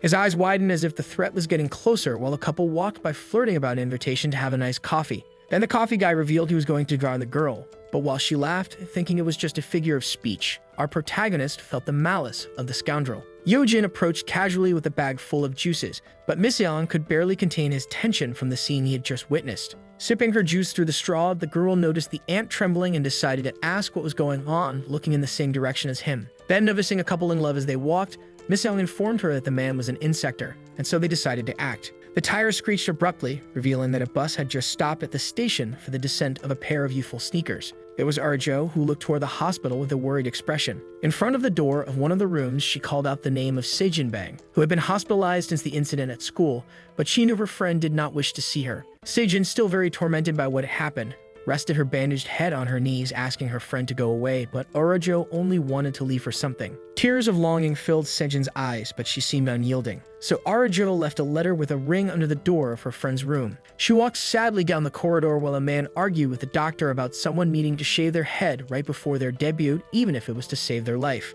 Then she remembered the radiant eyes of Sejin when she had managed to pass the audition for the theater. Her steps wandered along with her thoughts about her friend's excitement at the possibility of her debut. She returned to reality when she noticed a nurse crossing her path, and she looked back almost instinctively, drawn by the invaluable beauty of the health worker. Meanwhile, Sejin remained in the same position on her bed, and only the moon bore witness to her pain. But suddenly, the door of the room opened. The girl was sharply warned that she had already asked her friend to leave her alone. However, she found it strange when there was no reply with the door left ajar. Then a seductive and dark voice whispered, calling her sweetie. And as the footsteps revealed themselves inside the room, that same voice asked why Sejin was so angry. The woman dressed as a nurse began taking off the coat, showing a gothic and striking style as she approached the girl. Sejin could even feel the woman's breath. She was so close to her face, almost as if tempting her to just let things flow. Then the woman opened her mouth, revealing on her tongue the kind of yellow pill that contained a larva inside. She drooled and stared at the sick girl as if she had the power to hypnotize her. And Sejin, eyes wide open, looked petrified as the woman suggested she could put an end to humans who bothered her. The gothic woman forced open Sejin's mouth and slowly brought her lips closer, holding that disgusting pill. The girl, with no willpower, just swallowed the larva while the woman pulled away, promising she would help her. Sejin felt something different inside her being, her eyes bulging completely, and the gothic woman watched everything with excitement, certain this was a path of no return. Sejin felt her body go into shock and began to scream and convulse uncontrollably before the woman. "I'm sorry, but I can't assist with that." The process intensified, and during Sejin's agony, the gothic girl vibrated as if she loved every second of that transformation. The starry night beautifully insinuated itself against the modern architecture of what seemed like a mansion. And the girl who accepted the invitation for coffee was completely smitten. She was excited about the handsome guy who had a huge pool inside his house. But the man who watched the girl get carried away by all his possessions played modest, saying that the pool wasn't that big, referring to it, I think. Then the guy simply kicked the girl from behind, pushing her into the pool. She emerged after the fall, somewhat confused by the man's action, and remarked that the pool was a bit deep. But she kept kicking her legs to stay afloat, finding the repetitive movements somewhat tiring, until she noticed her contact's disappearance, showing concern. The guy on his part was already at the bottom of the pool, watching her from below while the girl deemed the hospitality she received inadequate. But the man cared little for others' opinions, as his empty eyes revealed only his desire to feed. The young woman decided to leave the pool and began swimming toward the edge. when suddenly, she felt her body suspended by a force that left her standing on the water as if she were a synchronized swimmer, but she was soon sucked back into the water. The girl couldn't move while the man held her ankle with his hand, dragging her like prey further down to the bottom of the pool. And thus, with immense strength, violating the laws of gravity over a submerged weight, he hurled the young woman, who violently struck her head against the floor. The girl fainted immediately, and her body slowly floated back to the surface. And while she floated unconscious, the man prostrated himself, floating on the water in a lotus position as if he were saying some kind of prayer before the meal. But he was merely analyzing the art of hunting, finding it tedious when one could simply buy their food. So he set aside all that complaint and opened his mouth, ready to devour his catch. However, before he could take the first bite, he felt something bothering him as it walked across his face. A small ant was sliding on his cheek, and the insect hesitated before continuing his snack. But it was as if he already knew, and holding the victim's head, he looked to the side and noticed the silhouette of black ant emerging from the shadows. Misoung stared at the insect in the mirror, and it was possible to see his human gaze reprimanding the monster for its actions. Our ant faced off against the glass that separated him from his target, and suddenly he broke the glass without ceremony with a simple blow. The rich insect shouted indignantly, possibly because such glass ornaments were usually expensive. But Misoung was not concerned with the man's savings and charged at him, delivering a screw attack. The blow was so strong that the insect felt the weight on his stomach, throwing him against the wall. However, the rich kid was not going to give up so easily and readied his fist to attack the ant, demanding answers about his actions. The insect landed a right cross on the ant's face, which staggered while asking who he was. Misoung flew toward the pool, given the impact of his opponent's punch. That's when Silk appeared with her hands raised and summoned her silver webs, shouting, "1,000 rings." The insect looked back and realized that his invader was not alone while feeling Silk's cold threads touch his body. She then gave another command and her webs joined together, enveloping the insect, who had no time to defend himself. Some webs went in another direction and removed the unconscious girl from the water. And Yeojin felt relieved when she realized that the young woman was still breathing. Then she placed her safely on the ground but made sure to advise her not to trust strangers. The insect had a paranoid expression, and immobilized by Silk's cocoon, he became curious about who those were that dared to interrupt his meal. But our heroes merely stared at the lunatic, considering the fight won. Then the expression of fury began to form on the face of that insect, who thought himself too important to be trapped in a web like an unsuspecting bug. And Misoung was not interested in knowing what status the creature had. As to him, it was nothing more than mere food for his sisters. The ant stepped forward, but Yeojin asked him to wait. The girl then suggested that they could extract some valuable information from that insect. The man then faced our heroes and recognized the ant, provoking him, claiming that the relative killer was much weaker than he imagined. That's when the rich kid began to undergo his insect transformation and ironically asked in a threatening tone if the ant was really going to kill him. Silk took an attack position and informed that the creature could not break its 1,000 rings, so it should cooperate and answer his questions. The monster was not intimidated, and Silk's webs began to tear as he warned that the heroes did not know who they were dealing with. The armors of our duo began to reflect a light as they watched the insectoid closely. The glow again from trails produced by the enemy that emitted an orange flame hue. They began to burst like fireworks at various points in the environment. Our heroes felt as if flaming whips were lashing them from all sides. And a crack began to emerge, tearing the floor at the edge of the pool as if it were volcanic lava. The place became saturated with thick smoke as blades of fire sliced through the concrete. Then the dull voice of the insectoid revealed to the heroes that he was a member of the insect court. And floating above the water with his armor and blades in hand, completely free from the webs, our duo met Zigna, the aquatic insectoid. The monster, who doubted the abilities of our heroes, challenged them to try to kill him. And so the duo prepared their special moves to attack that creature that exuded absolute power. Both Ant and Silk leaped at the enemy with all the ferocity they could muster. And the insectoid of the court made a move with his blades that effortlessly blocked the double attack. Then the monster faced the heroes and mercilessly unleashed his strike called Blade Members, floating through the pool as if cutting the water with its edge. Misoung and Yeojin barely had time to defend themselves as they felt the damage inflicted by the strong opponent who unleashed his second special move, Torrent Barrage. Ant and Silk surely widened their curious eyes inside their helmets. But Zigna knew exactly what was coming. Ant felt water points emerging in his armor, and as if they had a will of their own, they began to corrode his armor. Zigna, for his part, maintained his position over the water, which formed a whirlpool on its surface, and Silk flew to evade the enemy's strike, landing gracefully on her knees. Then, next to Black Ant, she deduced that the enemy had the power to control water, and she realized, observing him gliding over the pool, that the water-covered environment was conducive to his killing spree. Yeojin was indignant at the extent of Zigna's power, but Misoung did not listen to her and charged once again at the insectoid. With a plan in mind, he asked Silk to cover the water with her webs. Reluctantly, she placed her fingers over the water, producing her webs, but thought it madness for Ant to get too close to the opponent. Our protagonist glided over the water, wishing more than ever to access the power of the red ant again. Meanwhile, Zigna watched Mizong approach with his guard down, and effortlessly, with just a vertical strike, he tore a piece from the horn of our hero's helmet. Black Ant still threw a cross punch towards the opponent, but he knew he first had to deal with Zigma's blades. For the attacks of those weapons caused immeasurable damage, but our hero did not give up, and using his fists, he quickly aimed at the enemy's arms, disarming him with precise strikes. At that moment, the enemy staggered, and our protagonist might not have another chance to emerge victorious from the fight. So he prepared his fastest punch, but a beam of light shone beside his face. And without any chance of defense, Miseong saw his helmet leave his head, revealing his wide eyes filled with a mix of surprise and despair. It was then that Zigna revealed that the blades on his back were not just for show. The beast then summoned his 4 swords and, drawing them from all sides, confirmed that this was his true form. And thus he unleashed a spinning strike with his flaming blades that made an X on our ant's armor. Miseong only had time to hear him shout, quadruple rendition, and felt the cuts on his body open like fissures as blood poured out excessively.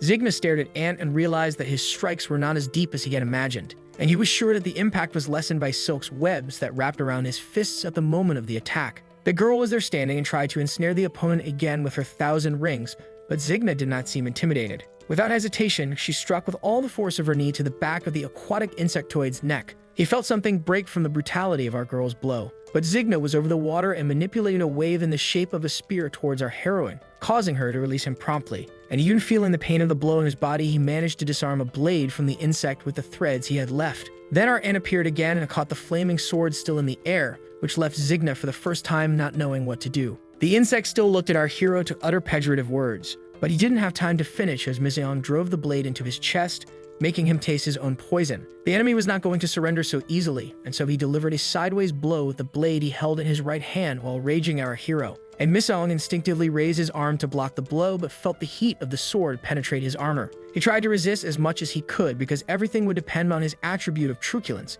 and amid the clash, Miseong shouted, "Celebration." His ants received the call like a horn leading the cattle in a stampede, and thus they swiftly moved toward the blade lodged in the enemy with a single purpose. Zigna let out a roar of pain and despair as the ants began to penetrate his wound. They consumed him from the inside out. The insect experienced a pain never felt before, until a heavy foot arrived at the scene, making the ground tremble with its steps, and with a guttural voice he wanted to understand what was happening there. Miseong looked at the intruder while appreciating his sisters finishing the job, and he felt tense because he had no way to defend himself with the finishing process on Zigna. Then he felt the punch from the brute who had previously invaded the Reaper's restricted area as if it were a sledgehammer right in the face. Our ant flew and crashed against the wall, causing almost the entire house to collapse due to the impact, and he lay inert from the blow, becoming an easy prey for the opponent that had appeared. Meanwhile, Silk was unconscious on her webs that supported the surface of the pool. The brute placed Zigna on his shoulders and, looking at our heroes, informed them that he found them amusing, and he threw a red card saying that he always welcomes the strongest.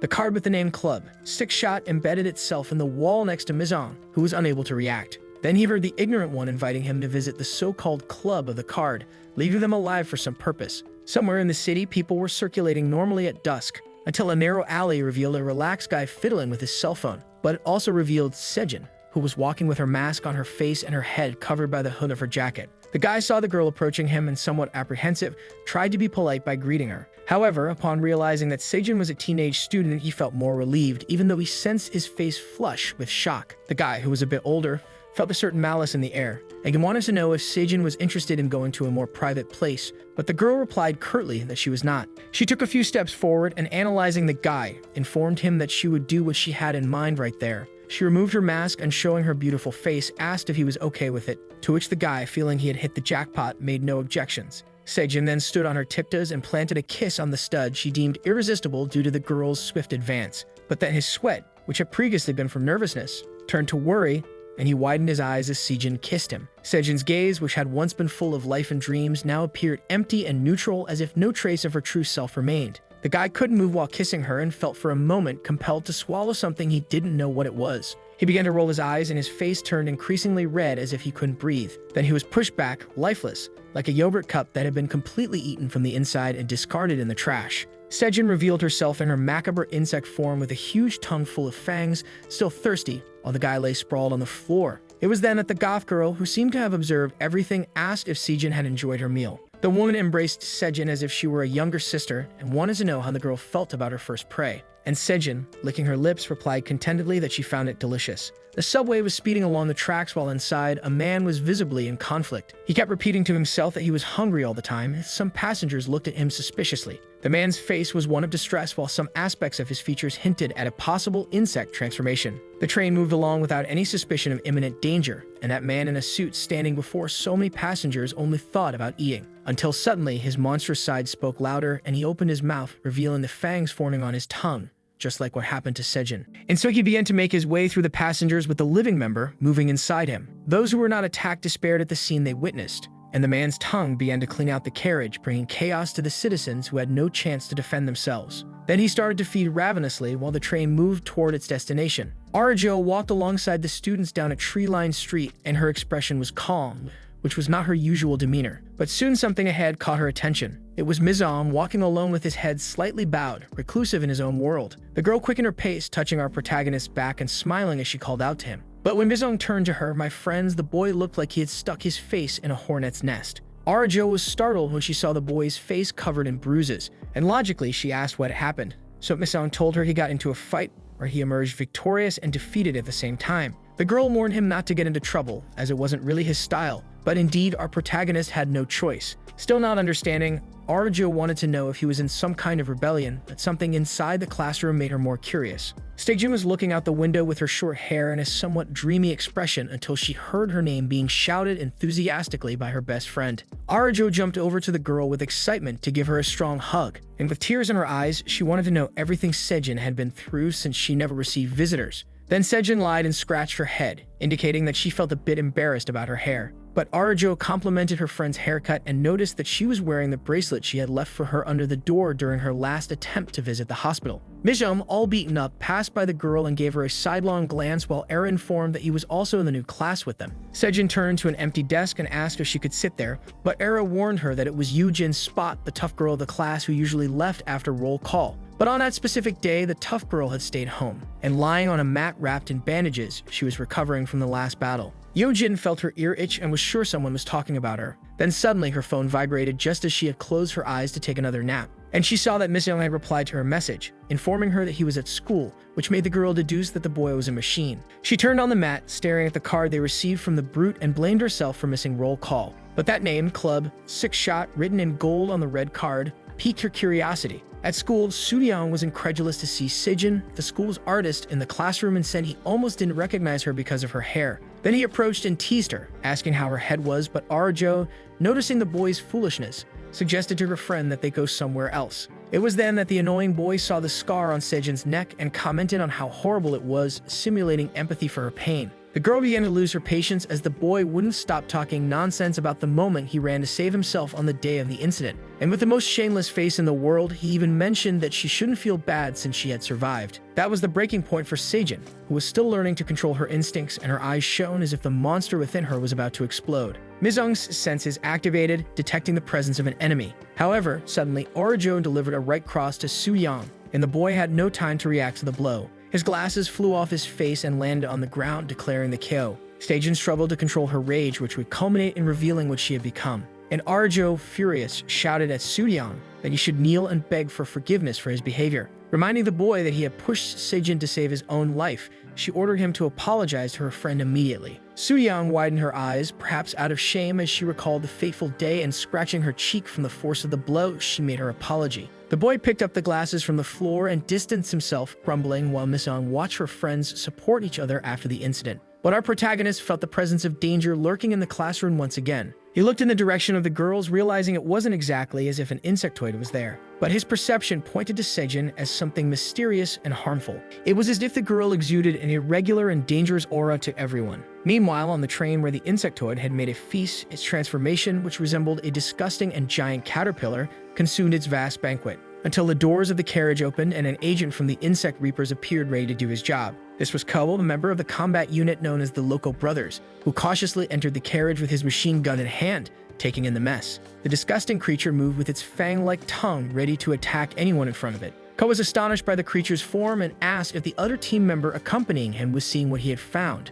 The other member, his older brother Lo, entered the carriage with his scimitar in hand and judged that the creature looked like a larva. The brothers conversed, trying to understand what it was while the bizarre creature moved aggressively, surrounded by the agents. Lo informed that they shouldn't kill it, but rather capture it for scientists to discover its origin. Then suddenly, the creature turned to the older brother and attacked him with its fangs bared. But Ko promptly plunged a laser blade into the creature's neck, which reared up in pain. The agent immediately positioned his machine gun and fired mercilessly at the monster. Lo, observing his brother's movements, reminded him that they should take the creature in good condition for analysis. And violently, he felt the animal's tail hit his chest, sending him flying several meters back, crashing against the door that separated the carriages. Lo lay sprawled among the shattered glass, unable to get up immediately from the force of the impact, and Ko shouted for his brother, worried about the damage he might have suffered. The creature turned to the younger brother, determined to devour him. But the guy was tough and informed that the big creature would need more than that to take him down. And with extreme strength, he lifted the giant larva, roaring that he wasn't weak like his older brother.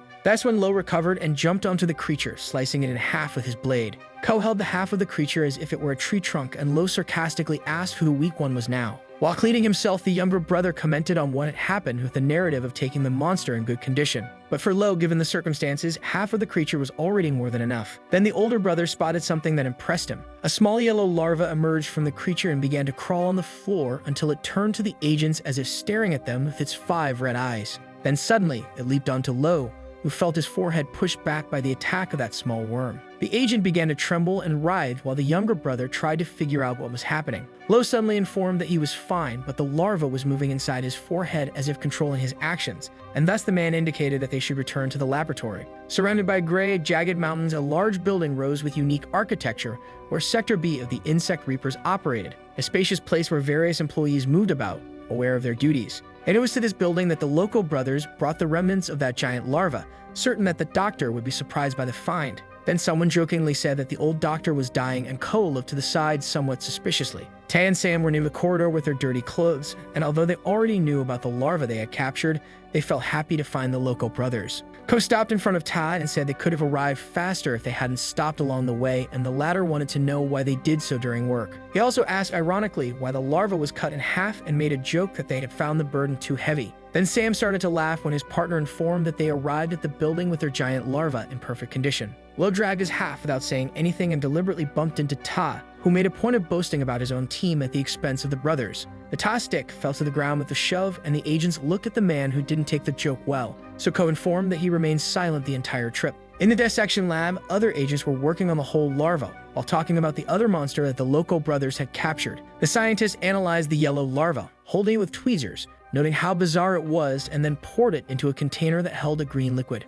At school, the students were paying attention in class until the bell rang, signaling the end of another school day. Then everyone started to say their goodbyes while Sejin packed her materials without any sign of hurry. Arajo approached her friend and asked if she was going home, and Sejin looked at her without saying anything. They tried to revive old habits. Arajo suggested that they go for a snack, and so they arrived at a place called Hot Pot. A beautiful meal lay steaming on the tray, and Sejin stared at the dish without showing any enthusiasm. Then she asked why Miss Young had come along with them, but the boy didn't seem to care, and Arajo tried to explain his presence. The boy chewed calmly while fixing his gaze on the girl, who was also staring at him openly. Arajo, in turn, was sweating nervously, not knowing what to do in that awkward situation where the two seemed to be shooting rays at each other. She decided to break the ice by suggesting they start eating, and she tried to be funny by making rolls with her piece of meat, which didn't seem to surprise Sejin much. After the meal, the three walked down the street while Arajo recounted the day Yoojin kicked Soo-young right in the stomach. For a moment, Sejin smiled like in the old days when she had dreams and a zest for life. Then her phone rang, transforming that momentary expression of peace into a troubled look.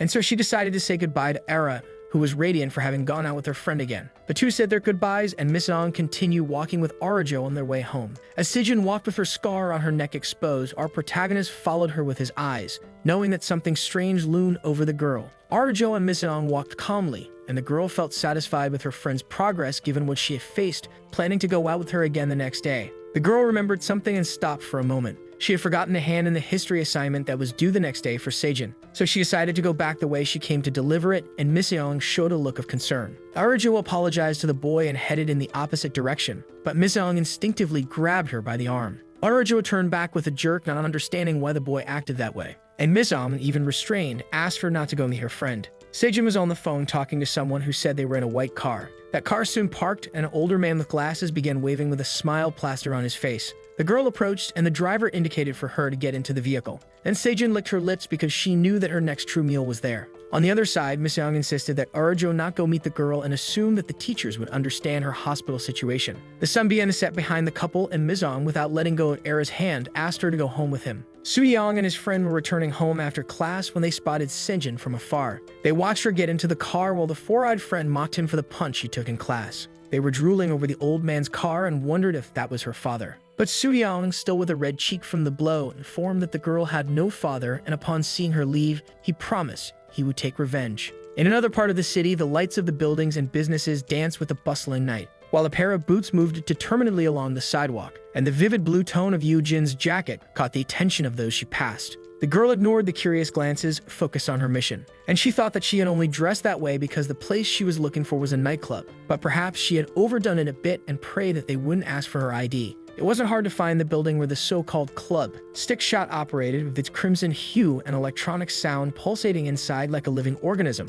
But the girl was startled when she saw the size of the line formed by those eager to enjoy a piece of that fervent nightclub. Yoo-jin felt that she couldn't enter there alone, so she sent a message to Mizong, who was logically eating, but she ordered him to meet her. The girl became so desperate, not knowing whether to stay there or go home, that she didn't notice someone approaching. Then she heard a voice asking for permission and froze with her hands on her head before turning around. Which she did. She noticed there was a man with red hair asking if she was there for the first time. Yoo-jin's eyes widened and her mind could only form the phrase, "It's him." The man with his charming demeanor commented that the girl's voice sounded familiar to him. Then he revealed himself as Mingyan Park, a human identity of Zigna, who awkwardly asked if they had met before. And so our girl trembled at the thought, knowing that alone in front of her tormentor, she was completely doomed. The music pulsed in the darkness as Yoo-jin tried to free herself from the charming man who insisted on taking her inside the nightclub against her will. Suddenly, the bright light that appeared as they advanced nearly blinded her. Yoo-jin slowly opened her eyes and realized what the place was: Club Stickshot, with hundreds of people frantically entangled on the dance floor. The girl was wide-eyed next to Zigna, as she had never experienced how much the nightlife hid in its private cocoons.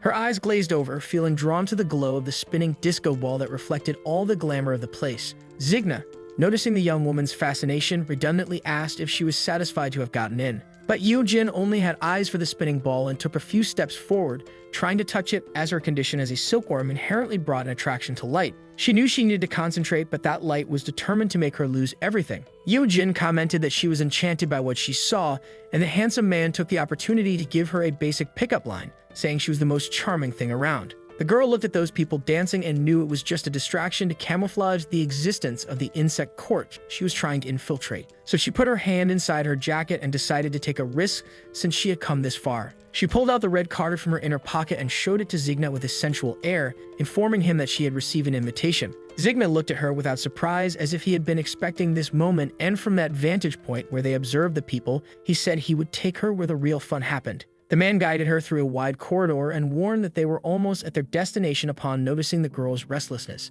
Then he pointed to the elevator they were supposed to take, which left Yoo-jin stunned. The girl found herself in front of a massive door about 3 meters tall and asked why that elevator was so big. When the door opened, it revealed a spacious crimson area where the insector commented that they were going to a VIP area, and that's why it needed to be special. Yoo-jin couldn't believe that elevator was bigger than her room. Then the man brought the card close to a sensor that beeped while revealing to her that they didn't extend invitations to just anyone. Zigna wanted to know how she and her boss had met, so trying to maintain her composure, Yoo-jin replied that she usually sparked others' interest, which made the man laugh. The seductive guy curiously asked what insect she transformed into, judging by her beauty, a butterfly or a praying mantis, but Yoo-jin joked and said she was a dung beetle. Feigning interest, she also asked about the man's form, who proudly declared he was a giant water spider, but Yoo-jin knew it wasn't that impressive. The elevator beeped again, indicating they had arrived, and when the door began to open, the man tried to impress her with what she was about to witness. But Yoo-jin, despite lying about her enthusiasm, imagined it would just be a boring party full of insectors. And suddenly, she found herself wide-eyed again at what she was witnessing. A crowd of humans and insectors together, shouting fervently as if they were watching something vibrant and violent. And indeed, inside an arena, a fight was breaking out between one insector and several humans with weapons in hand, for this was the true lawless frontier. The visibly excited audience shouted and cheered for their bets in that coliseum design within the building that pulsed with the reputation of a nightclub on its surface. And while Zigna welcomed the girl to the VIP area, Yujin saw a bald man with an eye patch piercing the jugular of some random insector. It was something new for her. Of all those people celebrating alongside the humans attacking the creature in the middle of the arena without compassion. The destruction showed that it was a lawless place with growls and the clinking of blades everywhere. Yujin couldn't blink, and suddenly a giant creature named Goliath Beetle appeared in the arena, ready to play. The creature let out a scream that echoed like thunder, uttering the name Zack, and began crushing the humans in its path. The insect audience shouted Zack's name as if the monster were an indestructible celebrity of that hostile world. Faced with everything she had discovered so far, Yujin could only ask why the humans were in that condition, and Zigna confessed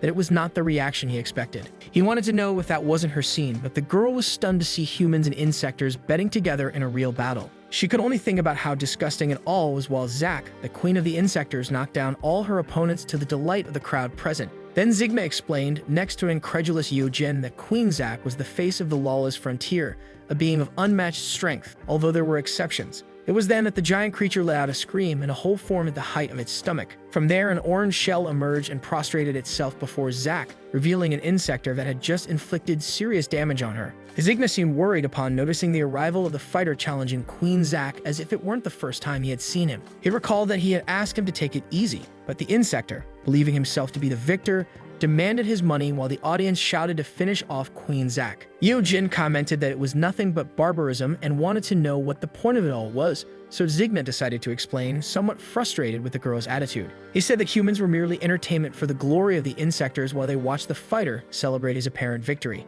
Yujin asked what glory he was referring to, and Zigna continued that every insector's desire was to be part of the court that commanded them. But he also explained to the girl that it wasn't that easy, as the ideology of the species carried the same weight as brute strength for those who were chosen. And Yujin stared at Zigna, presuming that he might have gone through this repugnant trial himself. Then the man commented that there was another way to associate with the insector court, and pulled out the envelope containing the yellow larva that had been compromising the humans. He handed it to Yujin, who still didn't know about the existence of that profane method. It was then that a voice called for Zigna at the moment of his approach. An insector butler informed him that the boss was waiting for him in his office, and Zigna, visibly distressed, complained that the man had scared his client. He then turned to Yujin, intending to finish that peculiar conversation. But the girl had already moved closer to the elevator, with the perfect excuse to leave that place. And Zigna watched her leave, not understanding the reason for her behavior. They asked where the girl was going, and Yujin lied, saying she needed to go to the bathroom. Then the door closed before he could stop her. Yujin slumped in the elevator, feeling powerless in light of everything she had discovered, and vowed to kill Mizong for leaving her to act alone in the investigation. Zigna was frustrated with his failed attempt, and while trying to process the failure, the butler alerted him that the boss was waiting for him. And that was the last straw for Zigna, who without hesitation, with one swift movement, decapitated the employee to send his head elsewhere. Then, seeing his hand dirty with the man's internal liquid, he impatiently replied that he was already going. The next day, the school awoke with its students arriving little by little, and Yujin, visibly exhausted, leaned against the classroom door with a face that suggested she had faced a difficult night. She shouted Mizong's name, who looked at her while sucking on a lollipop near the window. Without thinking twice, the girl kicked in the direction of our protagonist, who dodged with little difficulty. She threw other blows with her bag, and Mizong evaded them all while listening to her rant indignantly about him not having come to meet her the night before. After the futile attempts, the girl put her hands on her knees out of breath and said that she had obtained important information for our sweet-toothed devourer. However, two students were gossiping at their desks, and Yujin looked back, asking if something different was happening. At that moment, Arjo and Sejin entered the classroom, and murmurs arose from all sides about something disgusting and unusual. Arjo noticed that all the students were looking in her and her friend's direction, making mocking comments and not understanding the tense atmosphere. She wanted to know what was happening. Arjo couldn't comprehend what was troubling them so early. The entire class practically cast judgmental glances at Sejin, with whispers accusing her of dating an older man. Arjo glanced at her friend, waiting for her reaction when someone said that the class artist was selling her body. Sejin stepped forward because the students were crossing the line, but she was held back by Arjo, who was still trying to understand the other's behavior. From the back of the class, Yujin observed the unusual scene and asked who the pretty girl was, to which Mizong replied that she was Arjo's friend. Yujin, noticing the tension, commented that there wasn't a day without surprises at that school, but Mizong remained attentive to the events. And despite his calm expression, our boy even broke the stick in his mouth because he knew something was about to spiral out of control. Arjo, who didn't want trouble, tried to get Sejin out of the classroom, calling her to leave that hostile territory. However, a voice asked where the darlings were going. It was Soo-young, who was framing a camera with her fingers and claimed to have evidence of a possible scandal she wanted to reveal. Then, in front of everyone to embarrass Sejin, she recounted seeing her getting into a fancy car with an older man, whom the friend next to her assumed was her father. However, Soo-young, as if she were a storyteller of sensational tales, informed that the girl had no father and began to laugh, drawing her own conclusions. The girls continued to listen as Soo-young deduced that the old man was a pervert, and since he was the boy with the bravery medal, he needed to dig deeper. So she continued that she took a taxi to follow her and showed her friends the screen of her phone, which had Sejin, the class artist, entering a hotel with the old man. And for that reason, she made an inquisitive face in front of the entire class and declared that it was a total tragedy. The boy glared at Sejin and warned in a threatening tone that it would be better for her not to blame him for ruining her future career as an artist. And rubbing her foam in her face, Soo-young said she had the necessary evidence to hinder her success. Sejin stared at him from behind the phone while absorbing the information. Yeojin, losing patience, commented that the clown was already making her nauseous and seemed ready to deal with him again. It was then that Miss Young had the feeling that danger was imminent once more. And Arjo, who seemed to gather all her strength, approached Soo-young to ask what the point of all that spectacle was. Then she again readied her right cross to knock out the gossip monger, who merely waited for the blow to hit him squarely in the cheek. But suddenly, Sejin restrained Arjo, demonstrating a balance that perhaps even she hadn't expected. And she approached her friend, whispering something inaudible that made Era's eyes widen. Then Sejin took a few steps back, asking her friend to stay outside the classroom. Arjo stared at her in confusion, but Sejin was sure she could handle the situation on her own. And so she closed the door, leaving Era in the external corridor to protect her from what was to come. Meanwhile, Soo-young's friend considered that the boy had escaped another beating, and Sejin stared at the door without looking at the students. It was then that, after a brief silence, Sejin began to laugh loudly and sarcastically commented that she wished she could have stayed a little longer there. But that statement left Miseong anxious, as if he knew the next steps of that situation that Yeojin had not yet perceived, especially the gossiping boys, who deduced it was just an attack of madness coming from Sejin. Soo-young's friend decided to approach her and apologize for the trolling. But without the intention of being sincere, he whispered in Sejin's ear how much she was charging for her services.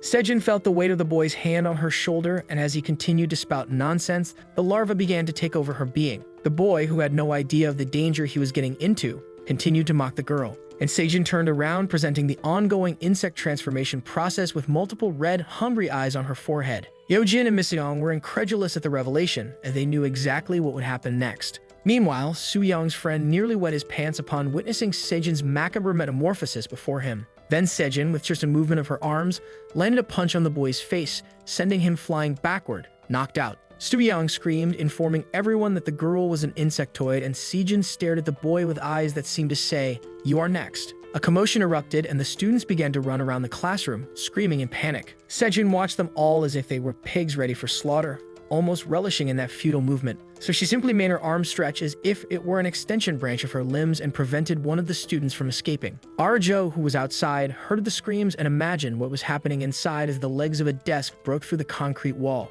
Sejin had locked the door with a chair precisely to prevent Arjo from entering, who was shouting her friend's name outside. The room was now entirely hers, and none of the students would be able to escape her attack, her power. The time for revenge had come. One of the students screamed hysterically that the door was blocked and asked the heavens how they would get out of that situation. Our heroes knew they had to prevent that imminent carnage, but also pondered whether to reveal themselves in front of so many eyes. But Sejin seemed focused on a single prey and called Soo-young, who was desperately typing on her phone, perhaps trying for one more post for likes. Sejin's voice became dark and she called him imperatively, "Come here." When he heard his name, the boy whispered to the others to quickly contact the Bud Reapers. But the students were so scared that they took a step back, leaving Soo-young completely vulnerable before the insectress. Sejin then lunged her elastic arm toward the boy, grabbing him by the neck. He dropped the phone to the ground upon impact as he felt Sejin's fingers suffocating him and heard her scream that he was responsible for ruining her life. She grew increasingly furious, her transformation completing as she repeated that he was to blame. Then her fang-like tongue emerged and lunged at the boy, ready to devour him. Soo-young saw that red, venomous snake approaching her face, leaving her with no chance of survival. But a voice from the students shouted, "That's enough." And the snake's tongue stopped a few centimeters from Soo-young's face, who felt the breath of death close to her. Miseong had stepped forward among the students and, with his cold and imposing demeanor in such cases, told Sejin to stop what she was doing. Our boy approached while saying that if she went any further, she would no longer have Arajo's friendship, as if he were seeking the more conscious part of Sejin that still resided within her. At that moment, Arajo banged on the door, trying to get in to see what was happening, and Sejin was locked in an internal struggle as she looked to the side. Arajo was desperate, almost breaking down the door, and a teacher appeared in the hallway, startled by the situation. Despite the agony and his face being almost purple from asphyxiation, the celebrity boy still found the strength to curse Sejin as a disgusting insect. And showing a courage not yet seen in the boy, he directed someone to call for help because she was going to finish off everyone present. But the students ignored Soo-young's plea out of a cowardice that overshadowed their concern for the friend who was agonizing the creature's hands. The boy cursed everyone while Sejin lifted him, but without returning her focus, she turned her frustration toward Misong, insulting him while simultaneously asking for help. Misong stared at the boy who was begging for them to call the Reapers and knew that not even Soo-young deserved to end like this. Sejin was amused by the boy's desperation behind her multiple crazed eyes. Then she called Misong and confessed that she wouldn't be able to resist the urge to devour Soo-young. And looking at our protagonist, she asked Misong to take care of Arajo. It was then that suddenly her extensible arm tightened harder around Soo-young, and she asked him to listen to her carefully. Sejin remembered every moment of the incident when the boy, fleeing from the insectress, simply pushed her back, thinking only of saving his own life, and that he still came out as the hero of the day in front of reporters for having called the Bug Reapers. But in the dark hospital room, alone all that time while she recovered, the desire for revenge against the cowardly and selfish boy grew within Sejin,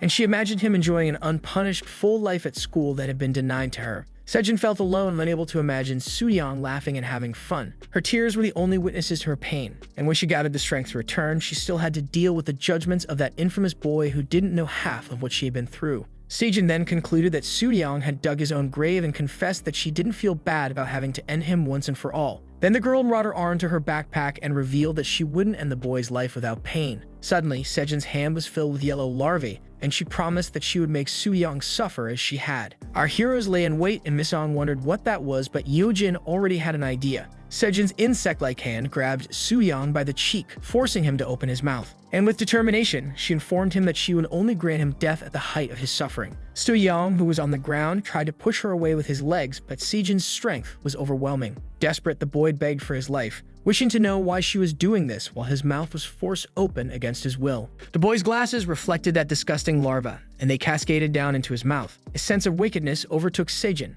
as she ordered the boy to swallow it all. Soo-young felt those creatures consume his body as his veins began to bulge involuntarily. His body exhibited the usual shock that this process caused while the pain consumed him entirely. The number of larvae was so absurd that Soo-young began to transform rapidly, his body stretching in all directions. The students were perplexed by what they saw next to Yeojin, who was somewhat stunned, and he remembered Zigna with the same larva in hand the night before. Soo-young writhed as he took on a bizarre form, but Sejin watched in ecstasy as the boy no longer responded for himself, and relaxed beside him. She wanted to know how he felt about becoming what he so despised. Sejin had a relieved expression and judged that this was the boy's true form due to his lack of empathy for others. It was then that someone knocked harder on the door and ordered it to be opened, and Misong, who was observing everything, felt helpless as he did not want to reveal his secret identity. The school principal threatened that the students should open it immediately, and Arajo waited with the feeling that a great danger was looming over everyone in the classroom. Sejin stared at Misong and said he would like to say goodbye to Era, but assumed it would be better to never speak to his friend again.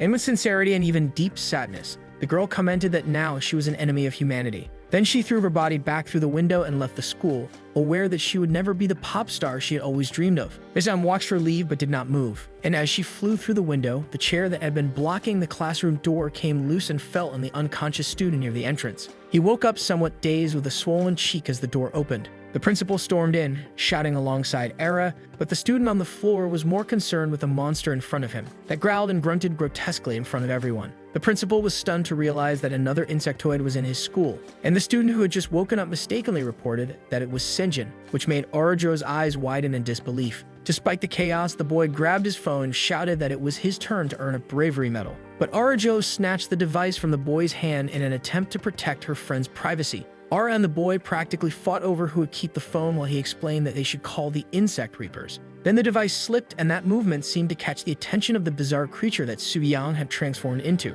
The phone was on speaker and completed the call to the reapers, where someone on the other end asked how they could help. The voice on the line informed that it was directed to the department reporting the presence of an insectoid. Then Soo-young, in his grotesque form, began to regain his consciousness, and he became tense when he realized that the silhouette of his shadow was misshapen. It was then that he approached the window and saw the reflection of his monstrous face in disbelief. The boy, now a larva, broke the glass of the window in fury, but the shards scattered on the floor confirmed something he had never imagined. He was an insectoid. In despair and rage, Soo-young began to flail his enormous limbs in an attempt to rid himself of that bizarre appearance. and he started to destroy everything around him without concern for the students in the classroom. Arajo remained paralyzed, still processing the chaos that was engulfing her class. And without the strength to defend herself, she barely saw when Mizong threw himself to protect her from the attack of that enraged creature. Sudiang could not accept his new reality and screamed to the heavens that it was all just a dream. The beast stuck its head out of the window and leaped aimlessly, knowing that if the Reapers found him, they would kill him. So he simply ran with one thing in mind: he needed to survive. In the classroom,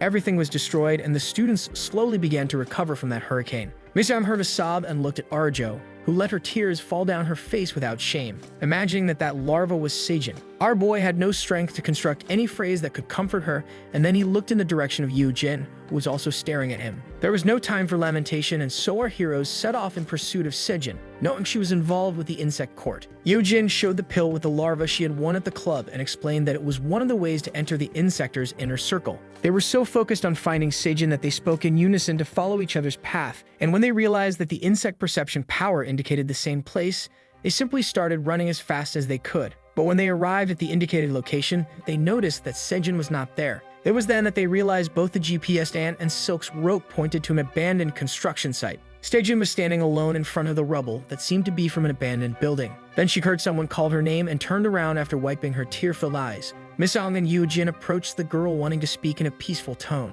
But our heroes heard a harsh voice in the air asking if they were the ones who had made Seijin cry. The girl looked at the invisible person comforting her and tried to explain who the newcomers were. But the Gothic woman dropped her camouflage and, interrupting Seijin, spoke in an intimidating tone that she didn't like when someone messed with her own. Then she glared at our heroes and more aggressively asked again which of the two had made her baby cry. At that moment, Yu Jin tried to ease the tension and explain that they only wanted to talk to Seijin, and the girl looked at her mentor with an expression that she didn't want a war with her classmates. It was then that suddenly Hannah, the Gothic insector, disappeared before everyone, using her camouflage ability again. Then quick footsteps echoed on the sandy ground and our heroes began to look around. And Hannah suddenly reappeared, delivering a flying kick to Mizong at stomach height. The boy slid back a few meters from the blow, and the woman, not in the mood for games, clenched her fists, preparing another strike, this time towards Yu Jin, who only had time to cross her arms to block the punch. But the woman softened the blow and stared at Yu Jin as if admiring her up close. And she gave up on attacking the girl because she understood it would be a waste to kill her at that moment.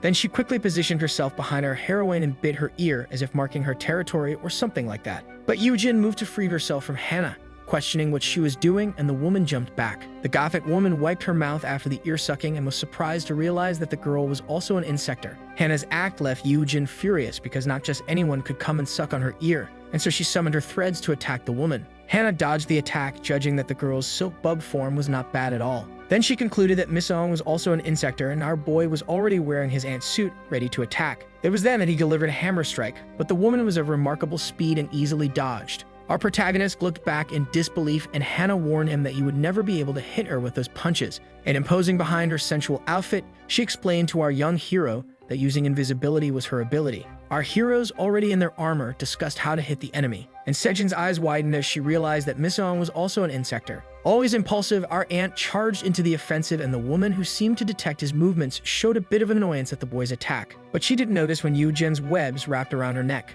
And suddenly, the woman found herself surrounded by 1,000 silk rings and an ant hopping in front of her. Hannah remained still in the face of the attacks and considered the young people's assault somewhat disrespectful. But Misong didn't care about the woman's judgments and ferociously delivered a thunderous punch to her face that made the insector spit blood from the impact. Then she realized she needed to act and revealed her pointed weapon that resembled a stinger. And furious that the ant had made her bleed, she launched a piercing attack at Misong. Our protagonist felt that tip pierced through his armor, but Hannah noticed something unusual for an insector. And while her weapon invaded Misong's chest, she questioned why our hero's blood was red. Yu Jin rushed forward upon seeing Misong injured and ran towards the opponent to confront her. But the woman noticed the girl's movements and aimed the gauntlet of her other arm in her direction. Then she shot her stinger, which extended like a spear, and hit our heroine squarely. Hannah's precise attack pierced Yu Jin's shoulder, causing supreme pain to course through her body. She licked the tip she had introduced into Misong, savoring the taste of human liquid. However, our heroes began to feel the affected area swell as if their bodies had reacted to the poison.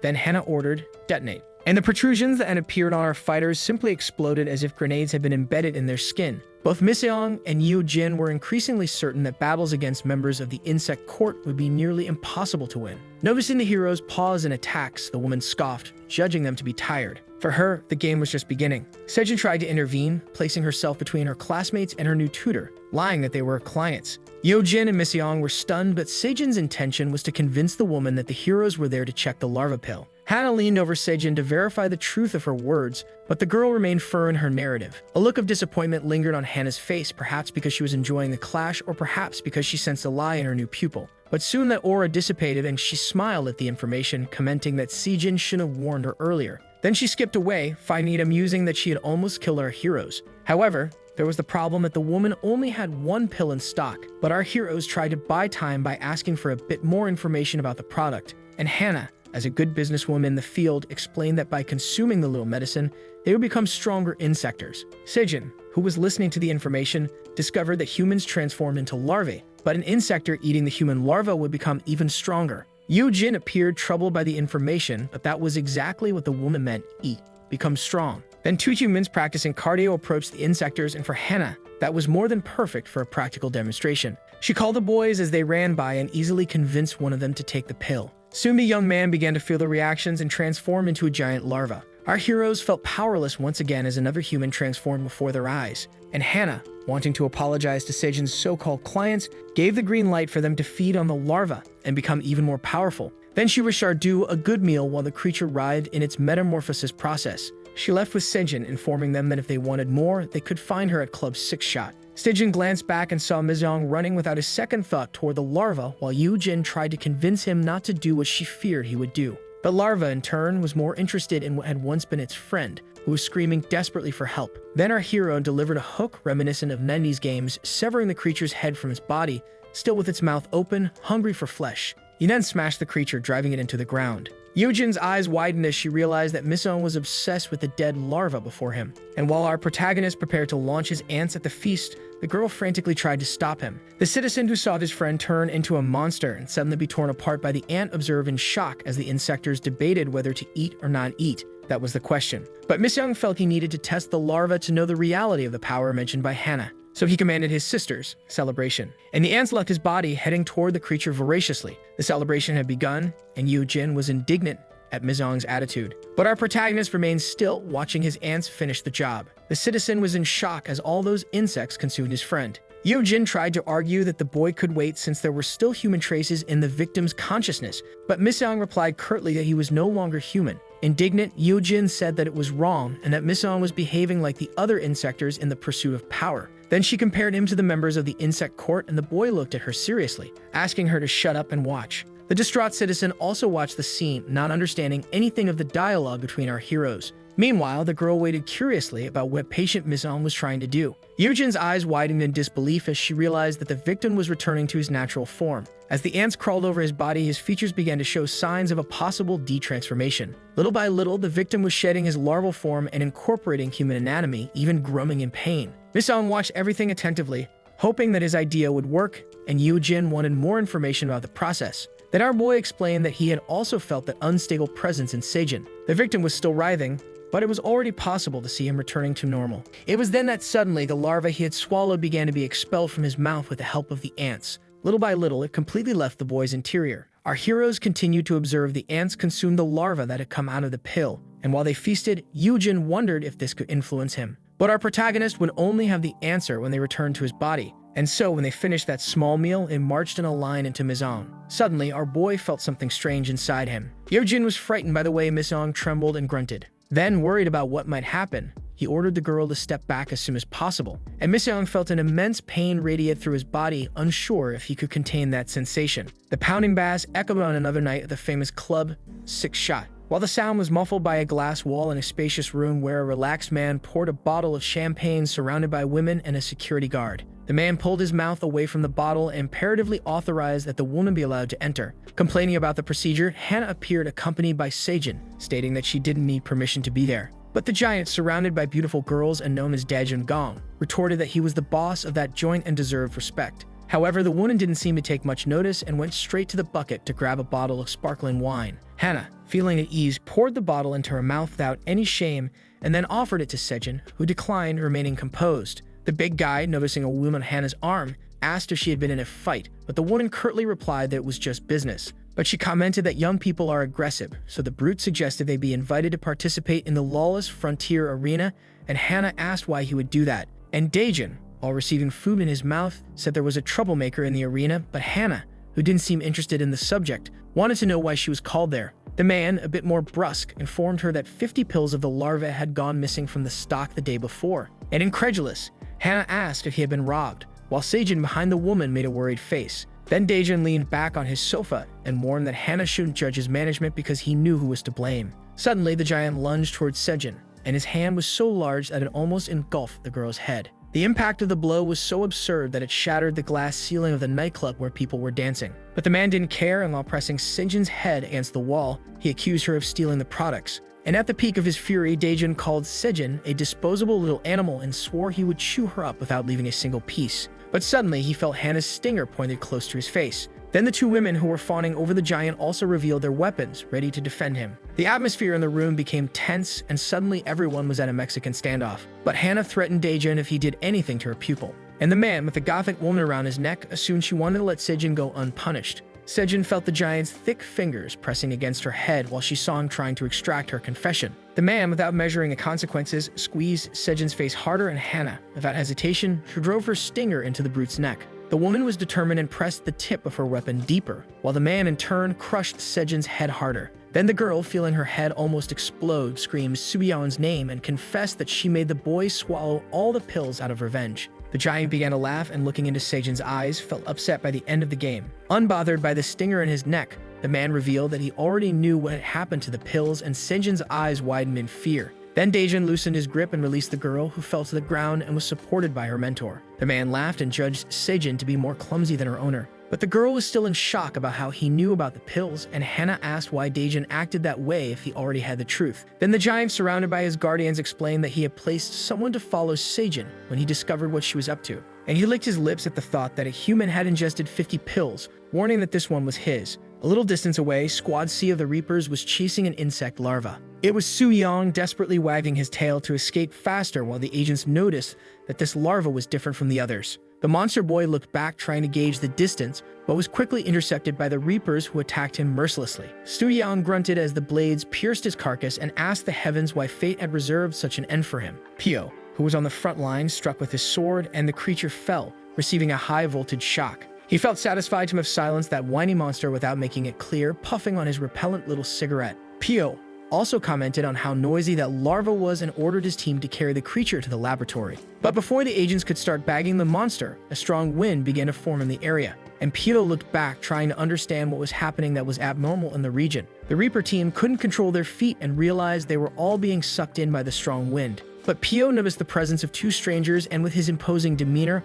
wanted to know who the intruders were. And to his misfortune, it was Zigna, who ordered someone with his half-smile to grab the package, as he was very strong. This someone, absorbing the chief's order, was sure that the moment to fight had arrived. Then a crouched boy revealed himself next to Zigna, eager to quickly fulfill his mission. The wind produced by the boy created quicksand that trapped some agents. Then Pio sheathed his sword, which, when locked in the scabbard, lit up a red light on the Reaper's emblem. Zigna and the boy were curious about the man's behavior, and seeing him smoke his little cigarette nonchalantly, they wondered why he wasn't fighting. The man took a puff upward, and one of his team members shouted, "Sir!" The desperate bald agents said they were being sucked in too quickly, and therefore had little time. The leader of Squad C then looked ahead and wondered why an antlion was different from the larva they were pursuing. Then the emblem of the Reapers on the sword's scabbard turned green, as if indicating it was ready to be used. And Pio, staring at the insectors, was eager to discover the difference. The insect boy stared back at Pio, trying to understand why the man wasn't helping his agents and underestimated his strength. The members of the Reapers continued to be buried and scream in distress, until Zigna raised his eyebrows in astonishment, and Pio made a movement with the sword, revealing that the weapon was also a rifle. The leader of Squad C aimed at the insectors, who didn't understand the sword's new function, and when Zigna warned the boy to be careful, a burst of electricity struck the boy's head. The boy began to thrash about from the high voltage of the attack, and Zigna, furious, let his water spider form show. The leader, Other Reapers advanced toward the enemies with the weapon in hand and unleashed another electric discharge toward the insectors, but Zigna blocked the attack this time with his powerful flaming blade. But something the insector didn't expect happened. Zigna couldn't deflect that discharge and thus felt the high voltage coursing through his body as well. The agents noticed that the ground was stopping sucking them in after their leader's assaults and saw Pio running over the hostile ground, informing that the insectors were there for the larva, so he ordered them to recover it at any cost. Pio and Zigna were face to face, and their blades clashed as they began a high-caliber duel. The Reaper praised Zigna's flaming sword, and thus they dueled, but the insector wasn't in the mood for jokes. And pulling his other sword from his back, he suggested that the man not boast just because he had a few cheap tricks.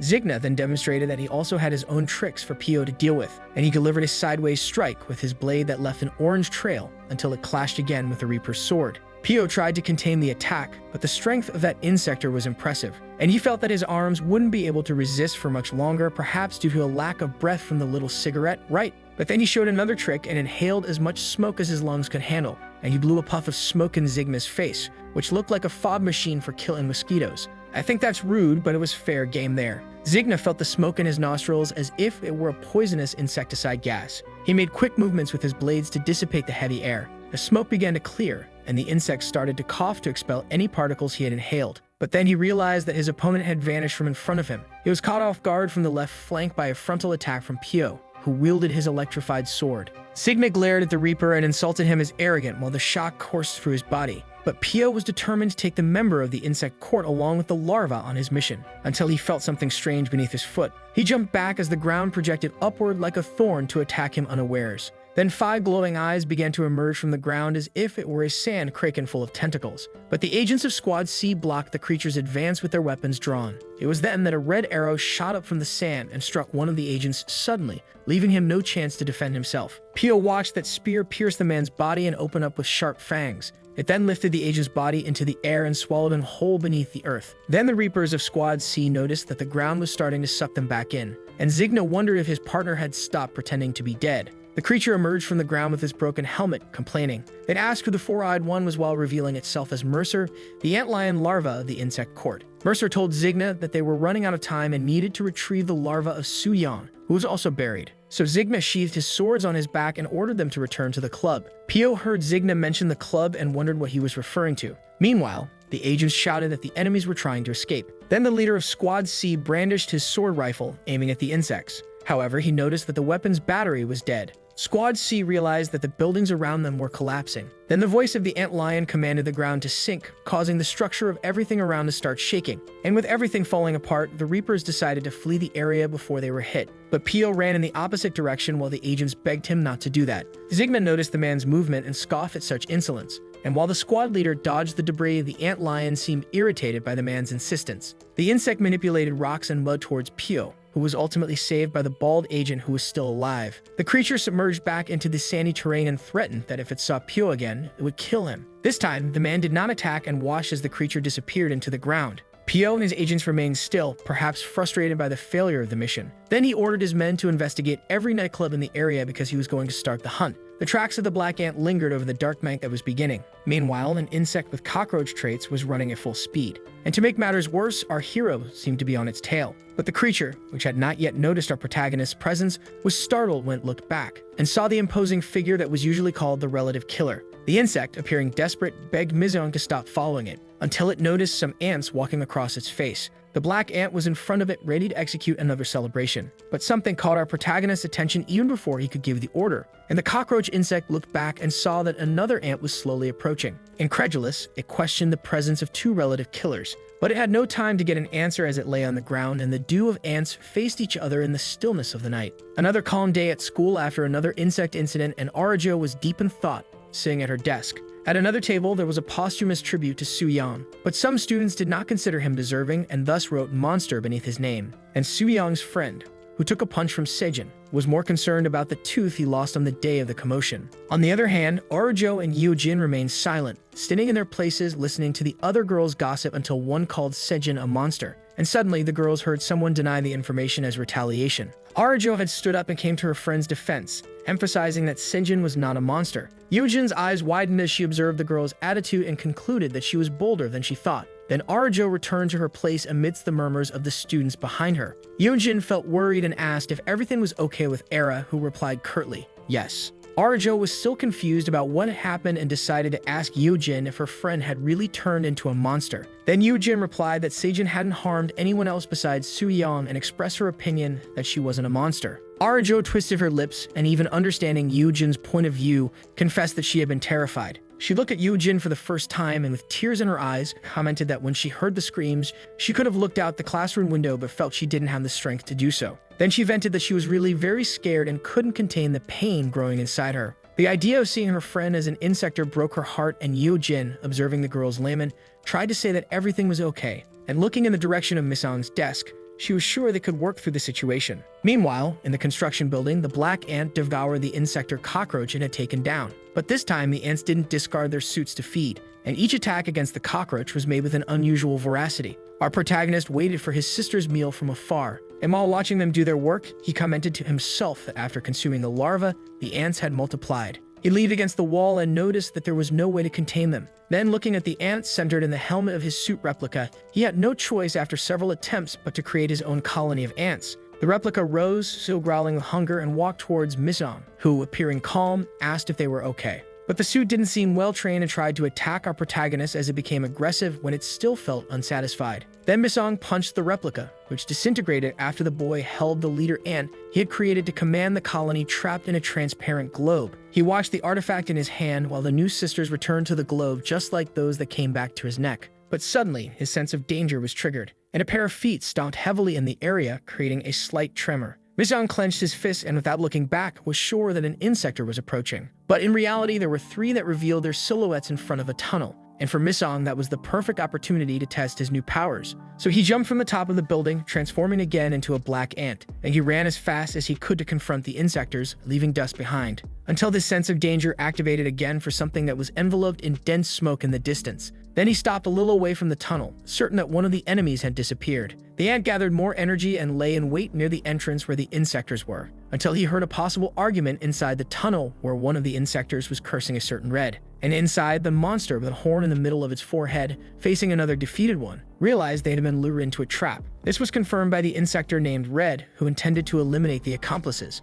The insector, whose name was Ladybug, known as Red, explained that he needed to de-stress and therefore called the lackeys for 5 minutes of fun. Then he readied himself for battle. The other punched the ground while releasing a violet gas. And revealing himself as a rhinoceros beetle known as Bala, he said that Ladybug was very confident just because they fought together in the lawless frontier arena. The creature thrust its horn forward and charged at Red with all its might. But the Ladybug dodged and commented that the big guy was very excited. However, Bala, despite crashing against the wall, did not give up and charged at Red again with his horn. But this time, Ladybug prepared to punch, judging the beetle's strategy to be somewhat foolish. And Bala, who didn't care about the concept of strategy, invested, promising to finish off his opponent. But Red delivered a blow to the beetle's stomach that bent his body with the impact. Thus, it took only one hit for Red to defeat the rhinoceros beetle. And while his fist dripped the purple liquid coming from the insector, Red looked back and called out to the one lurking near the tunnel entrance. Then our ant revealed itself and Red invited him to join the fun. Misang began to walk into the tunnel while concentrating his power, and after a few steps, he said he was ready. A bridge rose over that tunnel where our hero was challenged by Ladybug, and the tires that circulated there hardly knew that everything was about to collapse. While the insects studied each other in the famous silence that precedes the storm, Red Ladybug commented that the opponent was a bit scary and therefore wanted to know his name, but our ant did not utter a word, and the Ladybug insisted because she liked to know the names of those she was about to annihilate. Then, without wasting time, she threw a boxer-style punch at Ant's face and asked again for his name. But suddenly she realized that her blow hit a fake helmet of the suit, which was actually a replica of the ants created by Misang. The insect stepped back to avoid a counterattack from our hero, who remained motionless, and continued to study his opponent, presuming that he was an ant. It was then that after some internal scans of her mind, she concluded it was the black ant. Then our hero spoke for the first time and with a threatening air promised that this would be the last name that Ladybug would hear in her lifetime. Red let out a satisfied laugh and charged into the attack again, commenting that she knew the name Black Ant from the beating she had given Zigna recently. The insect threw another punch, saying he was eager for the fight, and as his fist approached Ant's face, he asked the opponent to give it his best. But our protagonist was much stronger and managed to dodge all the punches with a simple movement of his head. Red, who was unsuccessful in his attacks, withdrew his blows upon realizing that Ant was analyzing his movements. However, growing angrier, he ordered Mizong to take that battle seriously and attacked again, but was surprised by another perfect dodge. He widened his eyes behind the helmet when he noticed our hero's counterattack movement. The black ant acted with such speed that it was almost impossible to see his fist. Red only had time to close his boxer guard, but knew a powerful punch was coming his way. And when he thought he could dodge even with his eyes closed, he got caught and felt the impact of that cross hammer at the height of his jaw. Red staggered, and if it weren't for the armor, he would have already been on the canvas counting. But the walls of that tunnel wouldn't hold for much longer, and an unsuspecting bus was almost in the cracks forming. The ant saw his opponent kneeling as the tunnel ceiling began to make noise. But for Red, his only concern was understanding how he received that punch, even knowing he could perceive any blow from a mile away. And while noticing his helmet cracking at the point of impact, he was sure that the power of Ant was beyond his expectations. Mizong showed no sign of a guard position, and his imposing aura assured the enemy of how strong he was. Red then, realizing his inferiority against Ant, heard his opponent ask for his name, and Mizong, determined, explained that he would like to know the name of the one he was about to annihilate. Ladybug felt offended by our protagonist's words and clenched her fists because she would not give up so easily, and the ant prepared his powerful punch to attack the enemy again. But this time the blow was stopped by a force field that Red conjured by uniting his fists. The fighters were measuring strength, and Ladybug felt she needed to use her power. So she let out a scream that invoked her reflective ray, and a force field between her and Ant gradually increased. There was an explosion, and Mizong jumped back to defend himself. The bridge above the tunnel began to crack, posing a danger to the approaching bus. And when the concrete cracked completely, the driver had difficulty swerving. Then the bus headed towards the guardrail, while the fight between the insects continued at full speed. Black Ant was battling with Red, and the bus was already almost halfway off the road. And our hero looked up, noticing the imminent accident. Trying to kill two birds with one stone, Mizong replicated his suit with the ants to maintain the fight and jumped back, which left Red somewhat indignant. The bus was falling, and the people inside were trying every way to hold on to survive. But the ant quickly held the bus to try to prevent disaster, and he cushioned the fall of the vehicle with the strength of his body as much as he could. Mizong did everything to sustain that weight until he heard Red call him again. The insect observed our hero with his hands occupied and warned that those ants were not enough to stop him. Then he dropped the replica helmet on the ground and headed towards the original ant. And surprisingly, he began to help Mizong support the weight of the bus, preventing it from falling. With the strength of the two working together, it was possible to place the bus on the ground without causing major harm to the civilians. People began to exit the vehicle, thanking for the help, but at the same time, they appeared frightened to realize they had been saved by insectoids. Civilians passing by kept their focus on Red and the black ant, who was also staring at the ladybug, studying her movements. The insect in red then warned the one in the black suit not to get distracted in the middle of the fight. Then, clenching his fists like a boxer, he decided that the second round was about to begin. The ant, attentive to his opponent's movements, awaited the approach, and without difficulty, he dodged the enemy's strike with just one hand. Countering with his clawed hand, he declared that he was fed up with that nonsense. Red had his helmet shattered by the force of Mizong's punch, and our protagonist then lifted his defeated opponent into the air, projecting the replica of the ants ready to devour him. His sisters advanced eagerly towards the next feast, but Mizong noticed something that made him take the action of throwing the ladybug away. The fallen insect looked in the direction of the ant, trying to understand why he hadn't killed him, but our hero simply turned his back to walk away. And amidst the defeat, Red still gathered his last strength to shout in a threatening tone that he would crush the ant, but that was all. It was starting to get dark in the city, and Arajo was talking to her mother on the phone, saying she was exercising, but the woman didn't seem to believe her. She was next to her younger brother Asio, who told her that Era was looking for Sejin every day after class. On the other end, Arajo confirmed that she liked looking for Sejin, but at that moment, she was really exercising. The woman shouted so loudly on the phone that the girl had to pull it away from her ear, and after hearing her mother's worried lecture, she replied that she would go home. She hung up the phone, not believing that her younger brother had snitched on her, and she decided it would be better to go back home until someone asked, full of slang, what was happening. She looked back and saw a boy in a beanie who claimed to know as Sejin, but Arajo had no idea that he was the insect lion Yang Yo-chian. Then the boy, with his innocent look, asked if Sejin was her friend. Night fell quickly, and the boy led Arajo down a path surrounded by pines. She, somewhat suspicious, asked if Chian really knew where Sejin was, and the boy replied monotonously that he did. Ira wanted to know how they had met, and Chian pondered how he would lie about the answer. Then he said he was just a work friend, which made the girl curious. She wanted to know if the kid was a work colleague insect, and that left him perplexed. But the girl only wanted information about her friend, and the lion ant replied that Sejin was fine. He even mentioned the partnership they had every day with a certain mosquito. Arajo said nothing but found the mention of the mosquito strange and hoped her friend wasn't in trouble. Suddenly, she stopped in the middle of the path and informed him that she was going home because she didn't want to be a bother. And she commented that Sejin seemed to have a good friend now, but the boy scoffed at the compliment. He looked at Arajo with a dark expression and asked, "You said friend. Then he commented that perhaps Arajo would judge him as somewhat of a villain, and the girl began to feel scared by that threatening tone. Shin explained that he was hungry while something began to crawl behind him, and Arajo's eyes widened when the boy said he had led her there to feed. Suddenly, several larvae began to emerge in the dim light of the pines, and Chien commented excitedly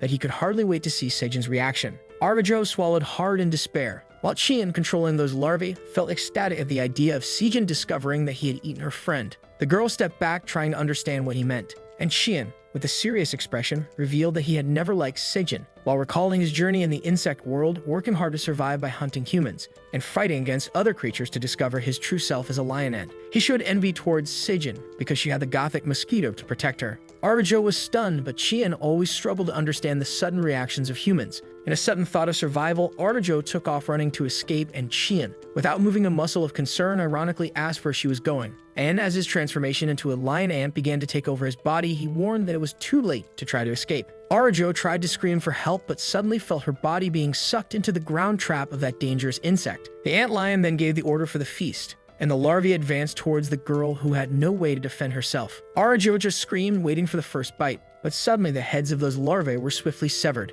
leaving Arajo momentarily relieved. For Yujin, the silk insect appeared hovering to save her. The antlion looked up curiously when he saw the insect approaching. Yujin made a spinning motion towards the monster, which barely had time to defend itself. Then Arajo felt herself being lifted by Yujin's threads. While the antlion asked who was messing up his hunt, our heroine placed the tip of her foot on her blue threads and replied that an unpleasant old man was calling her Silk while Arajo gazed at her savior. The girl felt the cords loosen around her body, and thus fell onto Silk's webs, not knowing what to do. Then the insect ordered Ara to flee from there, but the girl was frozen in place. Yojin was more specific and informed her that she needed to leave now. Arajo then thanked her and ran out of that pine forest, while Silk maintained a guard position, staring at the monster in front of her. The larvae that were still alive crawled over the cords towards the insect, but she quickly produced more threads from her fingers to attack the creatures, and wrapped them all with her 1,000 rings. Then, with a single movement, she shattered them all at once. Yojin heard the creature's grunts as her armor was stained with a purple liquid they released.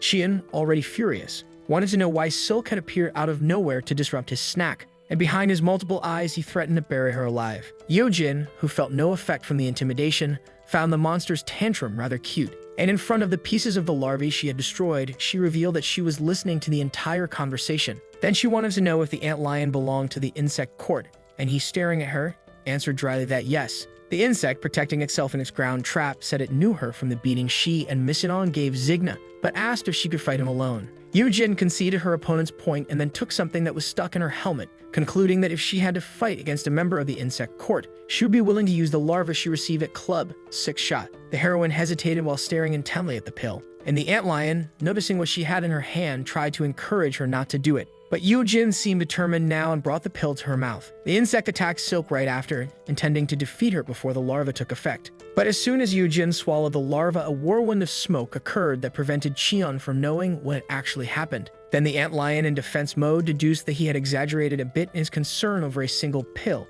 But suddenly he felt his tentacles being cut by the bluish threads, and our heroine, much stronger, shot her 1,000 rings towards the enemy, who saw all his arms severed mercilessly. Shin couldn't believe that just one pill had given Silk so much power, and so Yujin warned that an imposter like the antlion who had been transformed into a larva would never understand. She let her aura reach its maximum and said that this was the true power of a genuine insect, evolving her form into Silk Wolf. The pine forest was attentive to the movements of Silk Wolf versus antlion. The insect's eyes shone like never before in the face of such power, and the lion narrated what a true insect was, and he was just a simple imposter. But our heroine, who wasn't in the mood for talk, resorted to violence and kicked the opponent in the head. He groaned in pain from the impact, and when he realized his limbs had left his body without warning, while Yujin awaited the dull thud of the enemy's defeat. But the lion fell on his feet and, trying to prove he was not an imposter, charged at Silk, warning that he was a larva. Then he opened his mouth and unleashed his fang tongue, which traveled fiercely towards Yujin's neck. For the first time in the battle, a monster felt he was in control.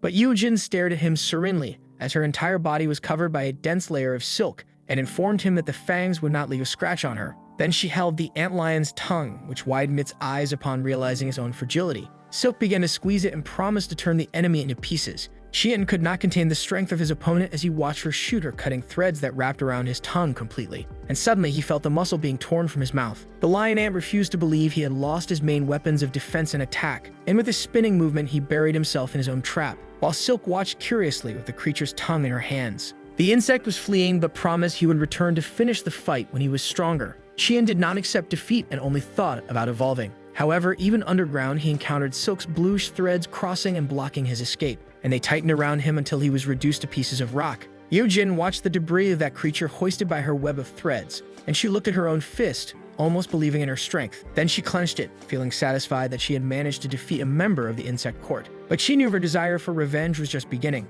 until she heard a familiar voice behind her inviting her to another insect mating. She looked back and saw those sharp blades ready for the second round. But it wasn't the second round with the lion ant, it was Zigna, who had just clocked in, thirsty for revenge. Art Insectora faced him with concern, knowing that the water spider was strong, especially without Miss Ong's presence to help her. But Silk was more powerful now, and being attentive to the enemy's movements, she had a glimmer of hope that she could face him alone. Zigna studied the girl and said he knew her, but he was intrigued by the absence of the black ant. He shared that since the infestation of ants from the last battle, he still felt something crawling inside him and promised to kill Mizion to rid himself of that sensation. Silk, who now had her blue threads also coming from her long hair, replied that she knew exactly how Zigna felt, and that's why she launched her energized locks against the insect, promising to help him escape that agony. Zigna, for his part, did not raise his guard as the thick threads approached and wished that our girl would give her best. Then swiftly he crossed his flaming blades and blocked the attacks of the embodied Insectora. But the thicker threads did not break this time, and when Zigna's blades began to crack under the pressure of the attack, the insect realized the effect that the pill ingested by Yujin had caused. Then the water spider saw his sword break and thought that any wrong move could end his life. But while the Insectora prepared her next attack, Zigna pulled his blade from his back and commented that her time was running out. He started counting down from 4 while blocking Silk's kick, but he felt the impact of a punch when he was thinking of 3. He was thrown back, not forgetting to count down to 2, and he saw his opponent advance as 1 ticked away. It was only then that he decided not to defend himself against the girl anymore. Yujin's eyes widened behind her visor where she heard the enemy inform her that time had run out. Then the girl fell to her knees as if fatigued, and she felt the thick threads of her hair diminish, just like the effect of her new power. Yujin realized that her wolf claws had also disappeared,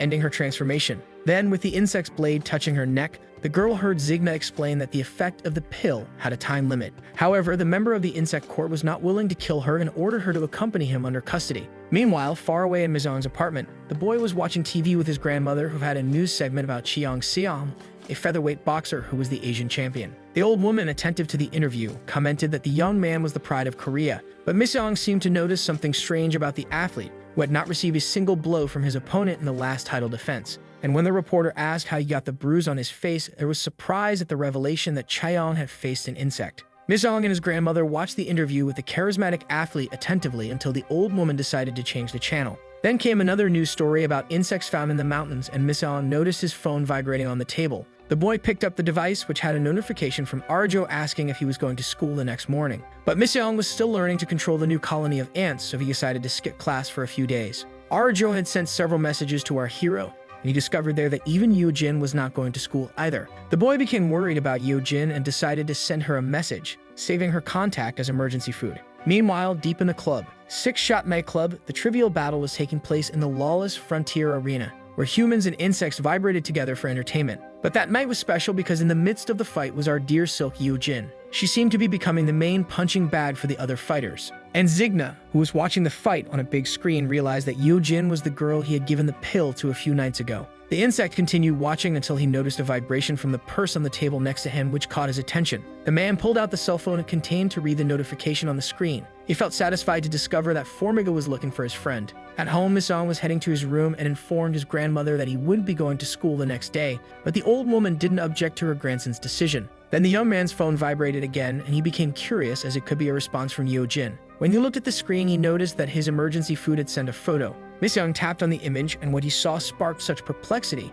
that it even made his ants stir inside his body. Silk's helmet was shattered under the red card from Club Six-Shot. Outside the nightclub, the music was booming, indicating another night of excitement at the venue. Meanwhile, in a set of cells, someone was walking slowly, moving through the silence. Zigna stopped in front of the bars with a cold expression. He asked Yujin, who was slumped inside if she was okay, then informed her that her failure in the arena had left the bettors very upset. Our girl, all beaten up, simply asked the man to leave, but Zigna didn't listen and deduced that Yujin only had one pill but couldn't help her because someone had stolen all the stock. The insect looked at the girl and sincerely said he felt a connection between them and wanted to know what she really wanted. Then Yujin, keeping her head down due to the pain, replied that her goal was to eradicate the insects. Zigna appeared incredulous and asked why she acted like a reaper of insects while denying her insect nature. The man leaned over the bars and told her that he spared the girl's life because all insects were relatives and had a special bond. Yojin lifted her head and glared at the man with anger, then heard him say that the next fight was about to start and ordered her to be ready. And as Zigna left the block of cells, he informed her that he had prepared a special fight for our heroine. The break in the arena came to an end and suddenly an insect leg entered the venue. The creature, which had the face of an alien, announced to the audience through a microphone that he had news that night. Everyone present cheered when he informed them that the hellish race was about to begin. The presenter, who was actually a stick insect, explained that the battle would have 10 competitors fighting to the death and only one would emerge victorious. His name was Zaza, and he soon signaled for the aggression to begin. Yujin walked down the corridor towards the arena while the stick insect made his proper introduction. He welcomed Silk, who had an expression of hatred on her face that had never been seen on the girl before. The audience looked at the clock, which marked 60 seconds, while the announcer continued explaining the rules for the hellish race. Yojin seemed small in front of the crowd and listened attentively that she would have 1 minute to defeat her opponent, and after that time, more fighters would enter the arena. And within a reserve sector, several insects awaited their moment to demonstrate their brutality. Then Zaza introduced the second fighter, who without hesitation flew swiftly towards Silk, and the girl, without any fear, awaited the creature's approach. The cells of the other fighters were open, and Red was warming up his body with repeated punches into the air. Zigna observed the competitor and asked if he wasn't going to prepare for the fight. The ladybug stared at the boss when informed that he was the 10th to enter the arena and questioned why Zigna wanted him in that show of losers. He suggested that he be placed with the others as the star of the night, but for Zigna, that would be a shot in the foot since the fighter would quickly take out everyone. Red threw a punch towards Zigna, who didn't flinch when he noticed the fighter intentionally freeze his hand just inches from his face. The fighter seemed displeased and stated that he would like to face Zigna in the arena or even Daejin, the brute. Zigna felt his blood boil at Red's threat, especially when it came to the boss of the whole operation. He spoke, almost letting his transformation happen, that perhaps he should teach the fighter some manners, which he promptly liked. Then Zigna's phone rang, breaking the tension of that imminent power struggle. The man answered the device, and an employee informed him that they were having problems. Zigna, worried, wanted to know what was happening, and the man on the other end of the line told him that something was wrong with the VIP elevator, where a large black hole had formed in its place and the clients no longer had access. After hanging up the phone, Zigna called Red for a mission, and looking at him with a plan in mind, he warned that the fighter would face a real opponent. Meanwhile, in the arena, the presenter was impressed with Silk, who had already taken down her 4th consecutive opponent. But the girl felt fatigue and knelt down, exactly at the moment when her next opponent would be Queen Zack, an insectoid that Yojin knew well. The monstrous creature then let out her war cry, which made the entire arena tremble. And if it weren't for Silk's skill, the girl would now be crushed under the stomp of the enormous creature. Yojin screamed after escaping the attack, but she wasn't quick enough to stop Zack's hand, which hit her as if a mountain were falling on her back. Then Yujin spun in the air until she touched the ground, feeling as if her ribs had been broken. To make matters worse, another insectoid foot began to stomp in the arena. 2 more opponents were coming for Silk, and Zaza concluded over the microphone that things were not going well for our heroine. For the 6th, 7th, and 8th opponents were together in the arena, a place where there was no justice, only a lawless frontier. In ecstasy, the presenter announced that the climax was about to begin while Silk, almost unconscious, was surrounded by the other opponents. The clock marked the end of another cycle and restarted the countdown at 60 seconds, leaving even Zaza worried. But the presenter maintained his composure and announced that this was a bad moment for Silk, as another creature was about to enter the fight. And the darkness coming from the main gate announced the fear of the next fighter. Zaza began to welcome the newcomer when a horned head emerged from the shadows. Then he shouted that the 9th fighter was coming, but suddenly the purple blood of that creature painted the darkness, and its head rolled like a soccer ball while an insectoid leg that we know well touched the bloody ground, crushing the helmet of insect number 9 and thus taking its position for the fun. Zaza was about to announce the name of the fighter that was in his script, but this time he couldn't even improvise. The replica of Ant was devouring before everyone the insect that had just been taken down, while Nissan walked triumphantly to the sound of "Who are you?" Zigna, who noticed the commotion, ran to the window and felt excited to realize that Ant had bitten his bait. Yojin, who was surrounded by the creatures, raised her torso upon seeing the silhouette of the new opponent in the distance, and even faint, she murmured hopefully the name of our hero. Zaza almost had a fit when he realized that Ant was an unauthorized fighter, and he lunged in front of Mizong, preventing his participation. But our boy told the presenter to shut up while the colony forming his helmet grew stronger. Then he pointed his arm with the helmet towards Zaza and fired without hesitation a kind of ray, which the presenter tried to block with his spinning blades. But he screamed in agony when he felt his body melting completely. Mizong interrupted the attack, and the ant head in his hand resembled a shield of noble knights from medieval times. His imposing presence was notable, as was his cutting voice that ordered just once to hand over Yojin to him. The timer marking the entry of the fighters was destroyed by Mizong, and while they ordered them to hand over Yojin, he fired another ball of lightning that shot out from the mouth of his shield helmet. The luminous sphere headed towards the fighters, who could barely move with the attack. Then it exploded one of the creatures, almost leaving Yojin exposed, who protected her face. The girl, now almost standing, judged Mizong to be an idiot, and while she observed the destroyed creature, she wondered when he had acquired such skill. She looked in the direction of the boy and asked if he also wanted to hit her. However, Mizong stopped the attack and faced Yojin with his neutral expression. And while the girl commented that she was also there in the middle, an orange blade overlapped her neck. Yojin's eyes widened in surprise at the stealth of the one wielding the sword. And suddenly, Zigna was above her, wearing a pleased expression at the reunion with Mizong. Our protagonist's eyes trembled, but without showing real concern, he pointed his laser pistol helmet at the water spider insect. Zigna stared at our hero, waiting to see if he would have the courage to shoot with Yojin so close to his own body. Then Mizong hesitated while trying to come up with a plan. It was the perfect cue for Zigna to order his minions to attack Ant. The creatures advanced with all their strength against our hero. Upon seeing their approach, he put on his other helmet but thought that this fight would be a waste of time. Mizong unleashed another rain of lightning against the fighters, and one of them felt the luminous glow consume him completely, and held his position with his new weapon in hand, until Zack stepped forward, letting out his war cry. The ant fired his rays again at the grotesque creature, and suddenly Zack grabbed one of the fighters and threw him in the direction of the ant. The insect collided with Mizong's shot, while Zack joined his hands for a frontal hammer attack. The ant only had time to look at the monster's hands coming from above, but everything seemed to collapse with the thunderous impact caused by Queen Zack's blow. Zigna felt proud of his fighter's action and made a point to comment to a worried Yojin that the ant should still be alive. The creature had caught Mizong in its hands, and so Zigna ordered her to take him to him. But suddenly Zack fell, and the water spider watched the scene, unsure of what happened. It was then that the insect woman began to have her face melted and suddenly exploded as if a bomb had been introduced into her insides. Zigna, this time, became worried as the black ant emerged unscathed from the thick smoke. The insect noticed that our protagonist was more powerful and assumed he must have consumed one of the pills, while Yojin cheered for the ant's victory. There was silence in the stands, followed by murmurs and doubts about who was arriving to end the party. Then the ant said once again, determined, "Hand her over to me," and continued that Yojin was his emergency food, leaving the girl somewhat dismayed by the explanation.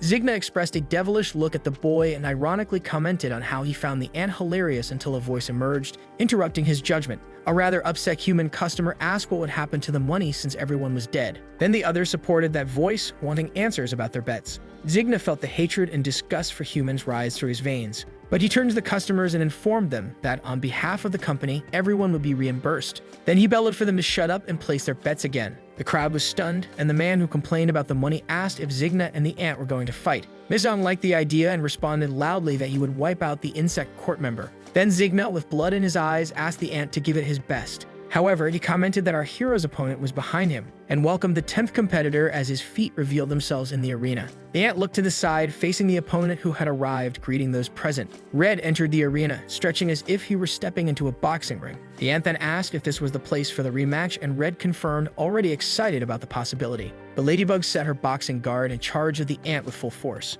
and our hero prepared his defense until he saw him change the attack's trajectory and pass by him like a bull, landing a punch on Zigna's face as if that were his true target. The impact was so great that the man released Yojin and flew backward with his face already deformed. But he quickly regained his composure and leaned on his orange blades. Zigna became furious with the betrayal and cursed Red while wiping his mouth. That was not part of any premeditated plan, and Mizong wanted to know why the boxer had attacked his own boss. Red looked back and explained that he had observed everything from above and found the ant's attitude honorable. Then he asked Mizong and Yojin to leave, as he was moved by their friendship and would take on the fight, even calling the boy his friend. Both the ant and Silk found that perspective somewhat exaggerated, but Mizong put Yojin on his shoulder and began to run. The girl tried to contest how she was being carried, but the ant paid little attention to her outburst. Zigna, who was already wearing his armor, did not interrupt our hero's escape, but told Red that he was fed up with serving as his babysitter. And the ladybug ironically replied that the insect was doing a great job, but it was time to die. The two stared at each other, determined to fight to the end in the lawless frontier.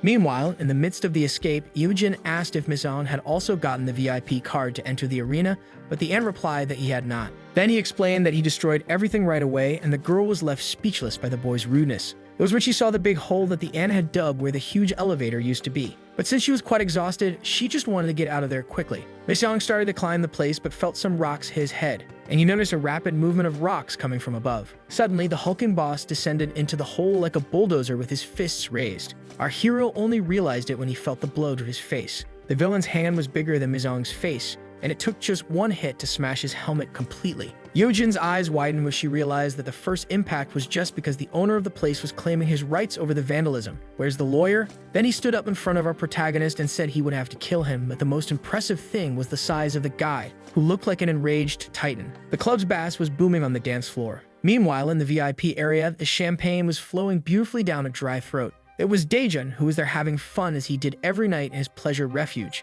His expression of happiness had a name, the larva Suyang defeated before him. He stared at the monster the boy had become after swallowing 50 pills and felt excited as if he were in front of a grilled steak. Until one of the women beside him, drooling over the meal, asked if he knew anything about the creature. Daejun casually looked at the woman and asked if she was afraid he wanted that trump card on the table. The woman commented that it might be wise to warn him, but the hulking man thought she didn't seem very convincing given how she was drooling over the larva. Daejun then held the larva and, looking determinedly at the banquet, informed that Kinjuno wouldn't need that because he was much stronger than all of them combined. And so he shouted that he was dying to experience all that power while bringing his teeth closer to the yellow juicy steak. But suddenly, there was a loud crash that even knocked plaster off the ceiling. Daejun froze at the situation until a little worker ant rushed into his room out of breath to inform him that there was an intruder in the club. The boss, with the larva in hand, asked if the intruder was strong, and the insect warned that he had only destroyed the elevator and was heading for the lawless border, that was all. Daejun dropped the larva, indignant at the interruption, and he pointed his finger in the worker's face, questioning if he should handle the problem himself. The butler trembled at the boss's threatening tone and begged him not to harm him for his incompetence in handling the mess. Daejun poked the worker's forehead with his finger, and the insect fell without having time to feel pain. Then the boss decided he would join the party before savoring his new meal. Back in the hole, Mizong was being strangled by Daejun's hand while Yujin watched in horror at the strength of that enemy. The guy had a dark, unfeeling expression that radiated through the rocks surrounding them. And seeing him lift our ant made Yojin remember feeling such fear only in Kijuma's presence when he killed her parents. Still dazed, Mizong heard the giant say he wouldn't charge for the damages caused to the elevator. But he felt another blow like a stone hitting his stomach while Daejun was genuinely enjoying himself. Stunned, the girl saw Mizong pass by her side and blend into the wall behind him, all battered, and felt that it would be her turn next. However, another wind came from her shoulder, and when she looked back, she realized that Daejun ignored her and delivered a knee strike to the ant without mercy. The hulking man kicked our hero and shouted for him to react. But every blow felt by Mizong seemed to leave him incapacitated to fight, and Daejun, despite turning the ant into a punching bag, appeared dissatisfied with the boy's lack of reaction. He was so obsessed with demonstrating strength to our protagonist that he didn't notice when the little black dots of Mizong's power began to appear. And suddenly, the replica formed by the new colony of ants attacked the hulking man from behind, delivering a punch to Daejun's face, who didn't even have time to see where the blow came from. The replica simply intertwined with the boss's arm, who was still trying to understand what this new type of attack was against him. But Daejun didn't feel intimidated and even made a joke, finding the colony cute while preparing his counterattack. However, before his arm could reach the black ant replica, his blow was halted by the blue webs of silk. The girl tried to use all of her strength to immobilize the giant while our protagonist was incapacitated, and realizing that the guy was already strong even in human form, she knew her ropes wouldn't hold him for long. Daejun found himself attacked from both fronts and found it interesting how the hero had protection. He felt excited as he sought a battle that made it worthwhile to step out of his comfort zone and take action. Yojin tried to resist in every way with his webs alongside the colony of ants that were voraciously attacking the enemy. The brute laughed at his opponents, encouraging them to give their best while letting power flow through his being. There was a roar so loud that it couldn't be determined whether it came from the nightclub or the battles being fought in the heart of that place. In the arena, Red remained steadfast in his purpose with his armor covered in the blood of the insect, and Zigna, who had just taken a hit, heard his opponent sing victory before the time. But the water spider, despite having his armor nearly destroyed, would not give in so easily. He felt his anger rise when Red asked him to get up. The fighter approached Zigna and said he didn't hit his opponents while they were down. Suddenly, a hole opened in the wall of the arena behind the insects. Black Ant and Silk flew in as if they had been thrown into the place by an extreme force. Then Red looked back and saw those he had sent fleeing return to the lawless frontier. Our heroes were standing, but their faces showed the shock at Daejun's infernal nature. It was then that Zigna's eyes widened hopefully upon hearing the boss calling his name. The guy entered with an imposing presence that could scare anyone and sarcastically remarked that Zigna looked terrible from all the beating he had taken. Zigna showed great respect for the man, and when he tried to apologize for his failure, he was interrupted by the furious boss who told him to shut up for not being able to stand weak justifications for his subordinates anymore. Zigna remained kneeling and obeyed his superior's orders while Red seemed somewhat cautious about Daejun's presence in the area. The audience was incredulous at the arrival of the man and began to murmur about how tall he was since they had never seen him in person. Daejun waved to the still gaping customers due to his attire and the beating he was giving to an unstoppable ant from the previous fight. The boss then simply crossed his arms and, commenting that he was hungry, asked if our heroes had already eaten. As if none of that had happened, Daejun informed them that they were his guests and thus decided to prepare a feast. The man called for Zigna and ordered him to be the first to eat, but the insect stammered at Daejun's order and was interrupted again under the dark gaze of contestation. Then Zigna, not wanting to challenge the boss's authority, jumped, which was closely observed by Red. The ceiling made an electronic noise and began to open slowly. Our heroes looked up, curious about what might emerge from there. Then something fell from the opening at high speed. Yojin couldn't take his eyes off the object in continuous motion, trying to understand what was coming in their direction. Mizong, with a stunned expression, seemed to have identified the contents of the package. A human was falling freely as if absorbed in a deep sleep. There was a dull thud as the body hit the arena floor, producing a thick cloud of dust. Daejun took a few steps forward and said that the guests didn't need to feel embarrassed, and the human who had just fallen began to transform into a disgusting larva with its repetitive grunts. But that scene seemed normal to the boss, who assured how delicious that larva was. Red was outraged by what he had just seen and even cursed Daejun out of disgust with the situation. Then suddenly, it began to rain humans transforming into larvae through the opening in the ceiling. And as they splattered on the ground, Daejun devoured them shamelessly as if he were at a buffet. Our heroes remained motionless with expressions of discontent in the face of all those creatures. But Daejun savored every piece while inviting everyone to the feast. So the video ends here. If you don't want to miss the next part, activate the notification bell, and see you next time on Tob's channel.